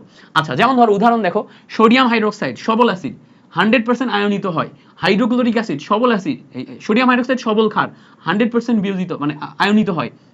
HCl সবল অ্যাসিড 100% আয়নিত হয়। এরা যখন বিক্রিয়া করবে সোডিয়াম ক্লোরাইড এবং পানি তৈরি করবে, তখন আমাদের তাপের পরিবর্তন হচ্ছে -57.34 কিলোজুল পার মোল। এই যে -57.34 কিলোজুল পার মোল, এটাই হচ্ছে আমার তাপের পরিবর্তন সবল অ্যাসিড সবল ক্ষারের ক্ষেত্রে। এটা এমসিকিউতে আসবে, প্রচুর পরিমাণে আসে, মাথায় রাখবা। আচ্ছা, এখন যদি আমরা প্রশমন তাপের ক্ষেত্রে সবলের জায়গায় একটা দুর্বল অ্যাসিড নিই, যেমন ধরো ক্ষার আমরা নিছি সোডিয়াম হাইড্রোক্সাইড, যেটা হচ্ছে আমাদের সবল ক্ষার। সবল ক্ষারের সাথে দেখো একটা দুর্বল অ্যাসিড নিছি। এই যে দুর্বল অ্যাসিড আর সবল ক্ষার, দুইটার মধ্যে পার্থক্য কি? সবল ক্ষার যেটা, এটা 100% আয়নিত হবে বা বিয়োজিত হবে। বাট যখন আমি সবল একটা অ্যাসিড নিব, এটা 100% আয়নিত না হয়ে 0.42% আয়নিত হবে, মাত্র 0.42%। ভাইয়া মাত্র 0.42% মানে এ তো হিউজ পরিমাণে আয়নিত হয় না। হিউজ পরিমাণে আয়নিত যদি না হয়, খেয়াল করো, হিউজ পরিমাণে আয়নিত যদি না হয়, 30 মিনিট ক্রস করবে, 1 মোলারিটি থেকে 0.42% আয়নিত হয়। 1 মোলারিটি থেকে 0.42% আয়নিত হওয়া মানে 1 মোলারিটি থেকে 0.42% আয়নিত হওয়া মানে যখন এ 100% আয়নিত হয়ে যাচ্ছে, তখন এ দ্রবণে কিছু পরিমাণ থেকে যাচ্ছে। এখন দ্রবণে কিছু পরিমাণ থেকে যাচ্ছে, এই খুব কম পরিমাণে যে আয়নিত হবে, এ আয়নিত হয়ে যখন আমার পানি তৈরি করতেছে, পানি তৈরির সময় প্রশমন তাপ তৈরি করবে। আচ্ছা, প্রশমন তাপ তৈরি করলে আমার টোটাল বিক্রিয়াটা সম্পূর্ণ হওয়ার জন্য এইটাকে 100% আয়নিত করতেই হবে, মানে সবগুলাকে আয়নে রূপান্তর করতে হবে। তখন সবগুলাকে আয়নে রূপান্তরের জন্য দ্রবণে অলরেডি উৎপন্ন তাপ কিছুটা ব্যয় হয়ে যাবে। ব্যয় হয়ে এই ইথানোয়িক অ্যাসিডকে 100% আয়নিত করবে, মানে বাইরে থেকে তাপ, ওই দ্রবণে উৎপন্ন তাপই ব্যবহার হবে এটাকে আয়নিত করার জন্য এবং বিক্রিয়াটা শেষ করার জন্য। তো কতটুকু পরিমাণ তাপ আয়নিত মানে ব্যবহার হয়? নর্মালি সবল অ্যাসিড সবল ক্ষারের জন্য আমাদের 57.34 কিলোজুল এটা আমার তৈরি হচ্ছিল। এখন এর মধ্য থেকে 2.2 কিলোজুল তাপ ব্যবহার হয়ে যায় এইটাকে একদম সম্পূর্ণরূপে আয়নিত করে বিক্রিয়াটা শেষ করার জন্য। যেহেতু 2.2 কিলোজুল তাপ মানে অলরেডি ব্যবহার হয়ে যায়, এই জন্য ইথানোয়িক অ্যাসিড এবং সোডিয়াম হাইড্রোক্সাইডের বিক্রিয়ায় আমার প্রশমন তাপ 2.2 কিলোজুল কমে যেয়ে 55.14 হয়ে যায়। আরেকবার বলি, যারা বুঝো নাই আরেকবার একটু বলি। আমরা যদি সোডিয়াম হাইড্রোক্সাইড নিই, যেটা একটা সবল ক্ষার, আমরা যদি দুর্বল অ্যাসিড নিই, যেমন ধরো CH3COOH, সবল ক্ষার এবং দুর্বল অ্যাসিডের মধ্যে সবল ক্ষার 100% আয়নিত হয়ে যাচ্ছে, কিন্তু দুর্বল অ্যাসিড যেটা আছে এ 100% আয়নিত হচ্ছে না, এ মাত্র 0.42% আয়নিত হচ্ছে। তো এই মাত্র 0.42% আয়নিত হলে পুরো বিক্রিয়াটা তো শেষ হবে না। তো এটাকে 100% আয়নিত করার জন্য অলরেডি যতটুকু বিক্রিয়া হয়ে গেছে সেখানে যেই তাপটা তৈরি হয়েছে ওই তাপটা ব্যবহার হবে এইটাকে আয়নিত করার জন্য। তাহলে কিছু পরিমাণ তাপ যেহেতু বিক্রিয়াতে ব্যবহার হয়ে যাচ্ছে, এই জন্য পরিপূর্ণভাবে 57.34 কিলোজুল তৈরি হতে পারছে না, 2.2 কিলোজুল কমে যাচ্ছে, কমে যেয়ে আমাদের তাপ তৈরি হচ্ছে 55.14 কিলোজুল। কত? 55.14 কিলোজুল। তাহলে আমরা মনে রাখবো এই বিক্রিয়ার জন্য, এমসিকিউ এর জন্য মনে রাখবো এই বিক্রিয়ার জন্য আমার প্রশমন তাপ কত? 55.14 কিলোজুল। আচ্ছা, এবার আসো, যখন আমরা দুর্বল অ্যাসিড হাইড্রোজেন ফ্লোরাইড এবং সোডিয়াম হাইড্রোক্সাইডের বিক্রিয়া করাচ্ছি, তখন আমার সোডিয়াম ফ্লোরাইড এবং পানি তৈরি হচ্ছে এবং তোমার বিক্রিয়ায় প্রশমন তাপ তৈরি হচ্ছে 68.6 কিলোজুল। এবার তুমি বলবা ভাই 68.6 কিলোজুল কেমনে হইলো? খেয়াল করো, এখানেও আবার সোডিয়াম হাইড্রোক্সাইড 100% আয়নিত হচ্ছে, বাট হাইড্রোজেন ফ্লোরাইড মাত্র 2.6% আয়নিত হয়। তার মানে অলরেডি বিক্রিয়ায় যেই তাপ উৎপন্ন হচ্ছে সেই তাপ ব্যবহার হচ্ছে হাইড্রোজেন ফ্লোরাইডকে 100% আয়নিত করার জন্য। তার মানে বিক্রিয়া তাপ বা প্রশমন তাপ কমে যাওয়ার কথা না। তাহলে প্রশমন তাপ বেড়ে কেন গেল? এর কারণ হচ্ছে fluorine minus ion. Fluorine minus আয়নের আকার ছোট, ফ্লোরিন মাইনাস আয়নের আকার ছোট হওয়ায় ইলেকট্রন ঘনত্ব বেশি, ফলে এ বেশি পোলার হয়, ফলে দেখা যায় এর হাইড্রেশন এনার্জি অনেক বেশি হয়। এই হাইড্রেশন তাপ তোমার প্রশমন তাপের সাথে যুক্ত হয়ে আমার টোটাল প্রশমন তাপ বাড়ায় দেয় এবং সেটা কত আসে? 68.6 কিলোজুল। এত ব্যাখ্যা যদি পরীক্ষায় খ নম্বরে আসে তাহলে লিখবা, যদি খ নম্বরে না আসে এমসিকিউতে আসে তাহলে ডিরেক্ট মনে রাখবা এটা হচ্ছে আমার হাইড্রোজেন ফ্লোরাইড এবং সোডিয়াম হাইড্রোক্সাইডের জন্য প্রশমন তাপ। এটা মনে রাখবা এবং এটা এমসিকিউতে দাগাবা, এটা মনে রাখবা এবং এটা এমসিকিউতে দাগাবা। ওকে, চলো এবার আসি, এখান থেকে আমাদের যদি এনথালপির পরিবর্তন থেকে কোশ্চেন আসে, তাহলে কিভাবে করব? খেয়াল করে দেখো, এখানে আমাদের ইথানল আছে, এখানে আমাদের অক্সিজেন আছে, উৎপন্ন করছে কার্বন ডাই অক্সাইড এবং পানি। এবার আমরা অলরেডি শিখছি যে এই বিক্রিয়ার জন্য বিক্রিয়া তাপ শিখছি না, এটা বিক্রিয়া তাপ বা del H is equals to, আমরা শিখছি উৎপাদের গঠন তাপ। খেয়াল করো, উৎপাদের গঠন তাপ মাইনাস বিক্রিয়কের গঠন তাপ, শিখছি না? বিক্রিয়কের গঠন তাপ, এটা আমরা শিখছি। তাহলে উৎপাদের গঠন তাপ এবং বিক্রিয়কের গঠন তাপ এটা শিখছি। এবার বলো তো বিক্রিয়া তাপ, এটা আমার এই টোটাল বিক্রিয়ায় যেই তাপ উৎপন্ন হবে সেটাই বিক্রিয়া তাপ। খেয়াল করে দেখো, এই টোটাল বিক্রিয়ায় বিক্রিয়া তাপ ডেল এইচ এর ভ্যালু আমার বলা আছে, অর্থাৎ আমি যখন ইথানলকে দহন করছি, ইথানলের যে দহন তাপ ওটাই আমার এই বিক্রিয়ার বিক্রিয়া তাপ। ইথানলকে আমি 1 মোল ইথানলকে আমি যখন দহন করছি, সম্পূর্ণরূপে দহন করতে টোটাল যে তাপের পরিবর্তন হচ্ছে ওটাই আমার এই বিক্রিয়ার বিক্রিয়া তাপ। তাহলে এই বিক্রিয়ার বিক্রিয়া তাপ দেখো এখানে অলরেডি দেয়া আছে। এই প্রশ্নগুলা বইতে বা যখন পরীক্ষায় আসবে তখন লিখে দেয়া থাকবে, এরকম হুবহু বিক্রিয়া দেয়া থাকতেও পারে নাও পারে, লিখে দেয়া থাকবে। তো লেখা জিনিসটাকে তোমাকে এরকম ইনফরমেশনে কনভার্ট করে নিতে হবে, কনভার্ট করে তারপরে তুমি ম্যাথ করতে পারবে। আমি তোমাকে কম সময়ে করে দেওয়ার জন্য এইভাবে লিখে নিছি, সরল ভাষায় লিখে নিছি অলরেডি। তো দেখো, এই ইথানলের যখন তোমার গঠন এনথালপি বের করবা, ইথানলের গঠন এনথালপি যখন তুমি বের করবা, তো দেখো অলরেডি এই বিক্রিয়ার বিক্রিয়া তাপ আছে, মানে ডেল এইচ এর ভ্যালু আছে। ডেল এইচ এর ভ্যালুটা তুমি এখানে বসাই দিবা, কত বসাবা ডেল এইচ এর ভ্যালু? ওই দেখো 1366.9। আচ্ছা, এটা তুমি বসাইলা ডেল এইচ এর ভ্যালু। এবার ভালো করে খেয়াল করে দেখো, উৎপাদের গঠন তাপ মাইনাস বিক্রিয়কের গঠন তাপ আছে। উৎপাদের গঠন তাপ মানে কি? উৎপাদ এখানে আমাদের কার্বন ডাই অক্সাইড, তাহলে দেখো carbon dioxide del H F of carbon dioxide, এটা আসবে কার্বন ডাই অক্সাইডের গঠন তাপ। কার্বন ডাই অক্সাইড কয় মোল? 2 মোল, তাহলে 2 দিয়ে গুণ হবে। আচ্ছা, নিলা। এবার উৎপাদ আরেকটা আছে হচ্ছে পানি। পানি মানে কি? ডেল এইচ এফ গঠন তাপকে ডেল এইচ এফ দিয়ে প্রকাশ করে, ডেল এইচ এফ অফ পানি, পানির গঠন তাপ। আচ্ছা, কয় মোল পানি? 3 মোল পানি, নিলাম। এইটা নেয়ার পরে এখন তোমার বাদ দিতে হবে বিক্রিয়কের গঠন তাপ। বিক্রিয়ক কে আছে? বিক্রিয়ক ভালো করে খেয়াল করলে দেখবা ইথানল, তাহলে del H F of ethanol নিতে হবে আমার CH3 CH2OH, that is ethanol, minus plus del H F of কি আছে আমাদের এখানে? অক্সিজেন। এবার খেয়াল করো অক্সিজেন কয়টা আছে? অক্সিজেন দেখো আমাদের 3টা আছে, সেখানে 3 দিয়ে গুণ হবে। তাহলে আমরা আরেকবার একটু রিভিউ করে কি করলাম? উৎপাদের গঠন তাপ নিব, উৎপাদের গঠন তাপ মানে উৎপাদগুলো আলাদা আলাদা ভাবে আমি গঠন তাপ নিব। Del H F of carbon dioxide কয় মোল আছে? 2 mole. Del H F of পানি কয় মোল আছে 3 মোল মাইনাস বিক্রিয়কের গঠন তাপ, বিক্রিয়কে আছে ইথানল আছে এবং অক্সিজেন আছে।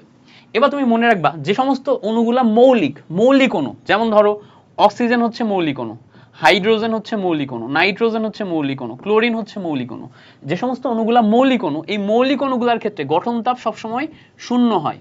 মৌলিক অণুগুলার ক্ষেত্রে গঠন তাপ সবসময় তুমি শূন্য লিখবা। তাহলে এখানে আমাদের মৌলিক অণু কে আছে? মৌলিক অণু আছে দেখো ক্লোরিন, অক্সিজেন। অক্সিজেনের ক্ষেত্রে আমাদের গঠন তাপ শূন্য হবে। অক্সিজেনের ক্ষেত্রে কি হবে? গঠন তাপ শূন্য হবে। এবার ইথানলের যে গঠন তাপ সেটা আমার বের করতে বলছে। খেয়াল করে দেখো, বলছে ইথানলের গঠন তাপ বের করো, ইথানলের গঠন তাপ বের করো। তাহলে ইথানলের গঠন তাপ যদি বের করতে হয় আমি এখানে এখন ভ্যালু বসাবো 1366.9।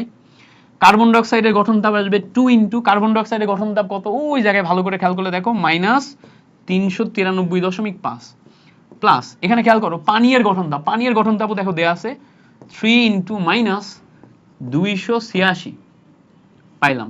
এই জায়গায় এই টোটাল পার্টটা থার্ড ব্র্যাকেটের মধ্যে দিবা, দিয়ে আবার একটা মাইনাস দিবা, দিয়ে দেখো এখানে আছে আমার ইথানলের গঠন তাপ। তো ইথানলের গঠন তাপ আমি কি পাবো? ইথানলের গঠন তাপ আমি x ধরে নিলে x পাবো, এটা তো 1 মোল। আর এখানে খেয়াল করে দেখো x এর সাথে অক্সিজেনের যে গঠন তাপ সেটা শূন্য, কারণ অক্সিজেন হচ্ছে মৌলিক অণু। সবসময় মনে রাখবা মৌলিক অণু যারা আছে, মৌলিক অণু অক্সিজেন, হাইড্রোজেন, নাইট্রোজেন, অন্য কিছু নাই, শুধু সে, এটার গঠন তাপ সবসময় শূন্য হয়, ধরে নেওয়া হয়। ওকে, স্ট্যান্ডার্ড হিসেবে ধরে নেওয়া হয়। এখন তুমি যদি এখানে হিসাব করো x ইজ ইকুয়ালস টু, ওই এক্সটা এই সাইডে নিয়ে যাবা, এটাকে ওই সাইডে নিয়ে যাবা, ক্যালকুলেটর দিয়ে ক্যালকুলেশন করলেই তুমি পেয়ে যাবা। কিভাবে?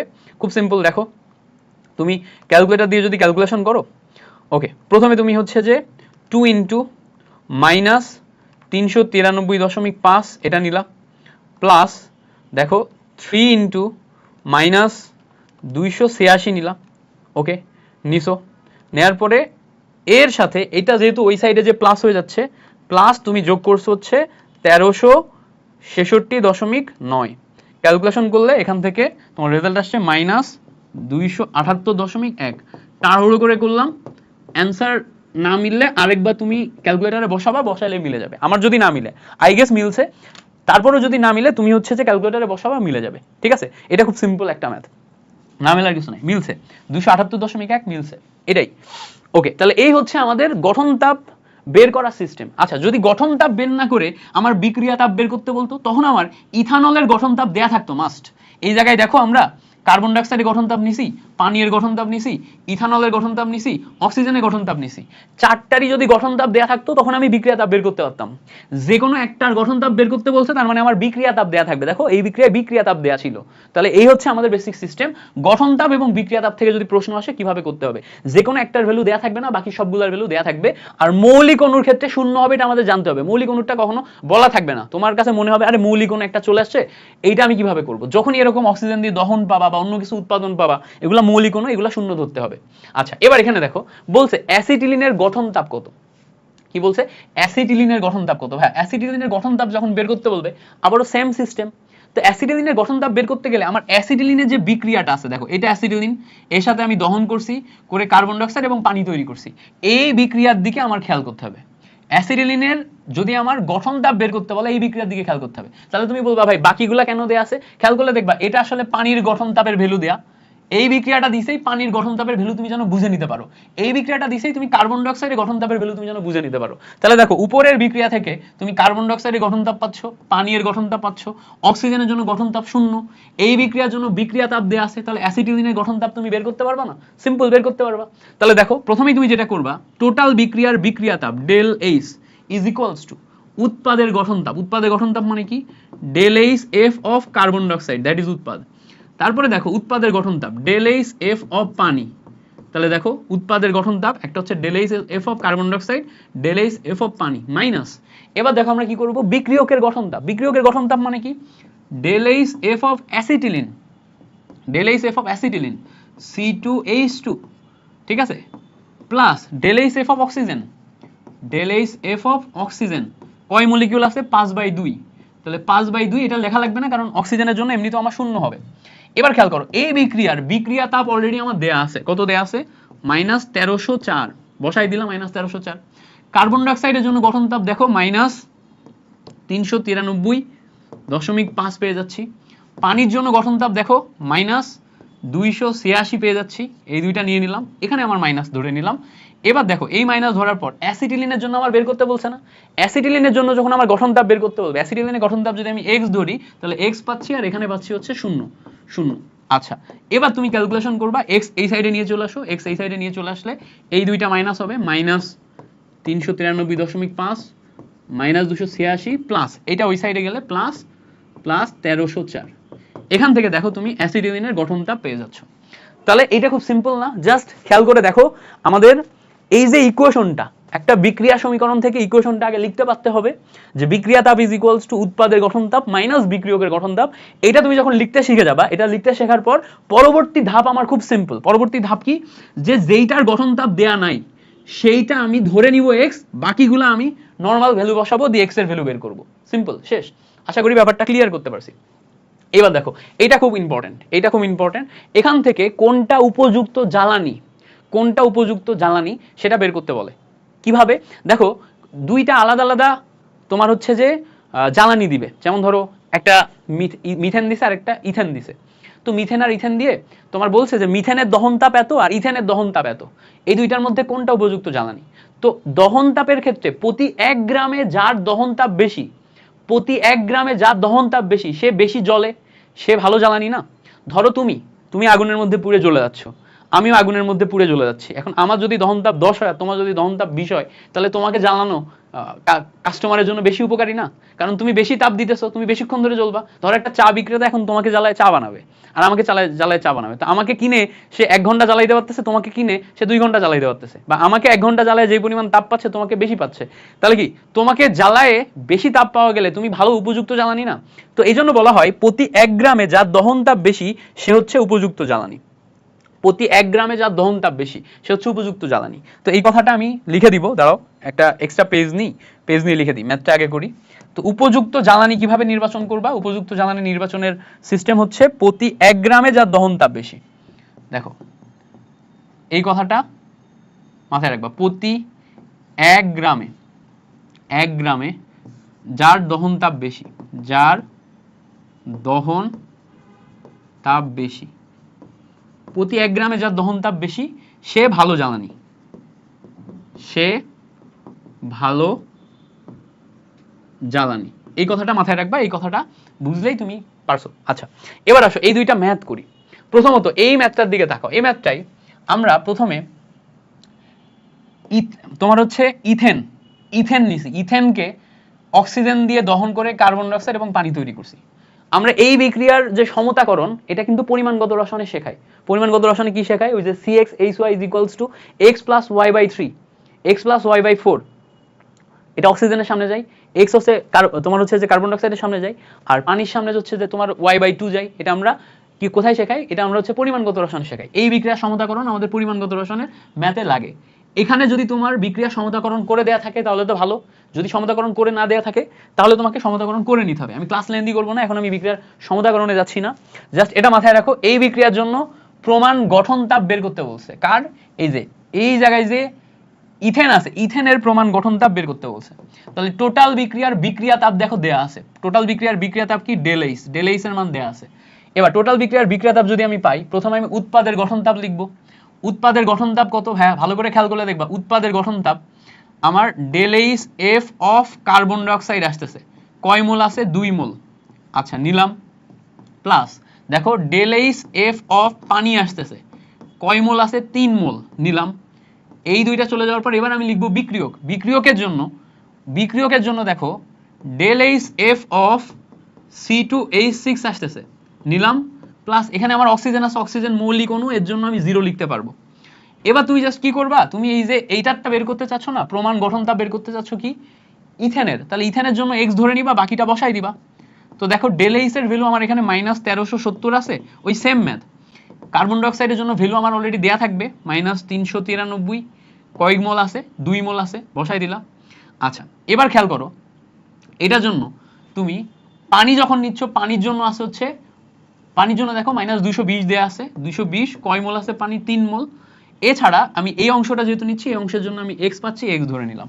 এখান থেকে তুমি x এর ভ্যালু বসাবা, x এর ভ্যালু বসাইলে তুমি কিসের তাপ পাবা? এখান থেকে x এর ভ্যালু বসালে তুমি গঠন তাপ পাবা হচ্ছে এইটার। আচ্ছা এবার খেয়াল করো বলতেছে এই টোটালটা দহন তাপ কত। তো এই জায়গার আমি 1 মোলের জন্য যে দহন তাপ পাবো, 1 মোলের জন্য যে দহন তাপ পাবো, খেয়াল করো এই 1 মোলের জন্য যে দহন তাপ পাবো এটাই আমার বিক্রিয়া তাপ। তাহলে এই বিক্রিয়ার জন্য বিক্রিয়া তাপ আর দহন তাপ সমান। এই বিক্রিয়ার জন্য ডেল এইচ এইটার মান বের করলে এটাই হচ্ছে আমার দহন তাপ, তাই না? এই বিক্রিয়ার জন্য দহন তাপ মানে আমার ডেল এইচ। তো এই বিক্রিয়ার জন্য ডেল এইচ তুমি কিভাবে বের করবা? খুব সিম্পল। এই বিক্রিয়ার জন্য যখন তুমি ডেল এইচ বের করতে যাবা তখন প্রথমে তোমার উৎপাদের গঠন তাপ আসবে। উৎপাদের গঠন তাপ মানে কি? উৎপাদের গঠন তাপ মানে হচ্ছে কার্বন ডাই অক্সাইডের গঠন তাপ। তাহলে 2 molecule of del H F of carbon dioxide, del H F of carbon dioxide plus দেখো 3 molecule del H F of পানি। এইটা আগে লিখে নিলাম, এই দুইটা কি? এই দুইটা উৎপাদ মাইনাস এবার তোমার বিক্রিয়কের গঠন তাপ লিখতে হবে। বিক্রিয়কে কি আছে? ডেল এইচ এফ অফ কি আছে? C2H4। আচ্ছা অক্সিজেনের জন্য লেখা লাগবে? উত্তর হচ্ছে না, অক্সিজেনের জন্য আমার প্রমাণ গঠন তাপ 0। আচ্ছা এবার এই অংশগুলোর জন্য ভ্যালু বসাও। ওই সাইডে দেখো আমার সবগুলা ভ্যালু দেয়া আছে, পানির জন্য দেয়া আছে, কার্বন ডাই অক্সাইডের জন্য দেয়া আছে। তাহলে 2 ইন্টু মাইনাস 393 বসাইলা প্লাস 3 ইন্টু মাইনাস 220 বসাইলা মাইনাস দেখো C2H4 এর জন্য আমার কত দেয়া আছে? 84। তাহলে মাইনাস 84 বসাইলা। এই টোটাল মিলে ক্যালকুলেশন করলে তুমি এখানে কি পাবা? দহন তাপ পাবা। তো টোটাল মিলে ক্যালকুলেশন করো, ক্যালকুলেশন করলে আমরা একটু পেয়ে যাচ্ছি দহন তাপ। আমি একটু দেখাই তোমাদের, ক্যালকুলেশন করেই দেখাই। ওকে, তো 2 into minus 393 plus 3 into minus 220 plus 84 calculation করলে এখানে আমাদের দহন তাপ হচ্ছে 1362। আচ্ছা এবার এই দুইটার মধ্যে কোনটা ভালো জ্বালানি এটা আমাদের বের করতে হবে। এই দুইটার মধ্যে কোনটা ভালো জ্বালানি এটা আমাদের বের করতে হবে। এই দুইটার মধ্যে কোনটা ভালো জ্বালানি এটা বের করার সিস্টেম কি? খুব সিম্পল। দেখো দহন তাপ নিয়ে আমাদের হচ্ছে যে কম্পেয়ার করতে হবে। C2H6 এর জন্য দহন তাপ ছিল 1370 আর C2H4 এর জন্য দহন তাপ হচ্ছে 1362। তো তুমি এভাবে লিখবা, খেয়াল করো পরের লাইনে এসে এভাবে লিখবা যে C2H4 এর দহন তাপ C2H4 কত আসে? এই যে C2H4 যখন নিছি তখন 1362 আসছে, 1362 কিলোজুল। আচ্ছা এই C2H4 এটা মানে কত গ্রাম? ভালো করে খেয়াল করো তো, C2H4 মানে কত গ্রাম? কার্বন 6 12 গুণ 2 প্লাস হাইড্রোজেন 4 ক্যালকুলেশন করলে 28 গ্রাম। তাহলে দেখো 28 গ্রাম এইটার দহন তাপ 1362। এখন তুমি যদি ঐকিক নিয়মে 1 গ্রামের দহন তাপ বের করো, 1 গ্রামের দহন তাপ বের করলে 1362 ডিভাইডেড বাই 28 ক্যালকুলেশন করো। 1362 ডিভাইডেড বাই 28 ক্যালকুলেশন করলে 48.64 কিলোজুল আসে, তাই না? এবার খেয়াল করো C2H6 যেটা ছিল এটার জন্য দহন তাপ কত ছিল? ওই জায়গায় ভালো করে খেয়াল করলে দেখবা 1370 কিলোজুল ছিল। আচ্ছা C2H6 এর জন্য কত আসে? কার্বন 6 12 12 24 গুণ 12 গুণ 2 24, 24 এর সাথে 6 যোগ করলে 30 আসে, মানে এখানে আমার 30 গ্রাম। তাহলে 30 গ্রামের জন্য দহন তাপ এত। 1 গ্রামের জন্য দহন তাপ বের করতে হবে। 1 গ্রামের জন্য দহন তাপ বের করলে 1370 ডিভাইডেড বাই 30 ক্যালকুলেশন করো। 1370 ডিভাইডেড বাই 30 ক্যালকুলেশন করলে দেখো এটা আসে হচ্ছে 45.66 কিলোজুল। তাহলে দহন তাপ বেশি কার? যেইটা দহন তাপ বেশি, খেয়াল করো একটা হচ্ছে 45 একটা হচ্ছে 48, যেইটা দহন তাপ বেশি সেটা বেশি উপযুক্ত জ্বালানি।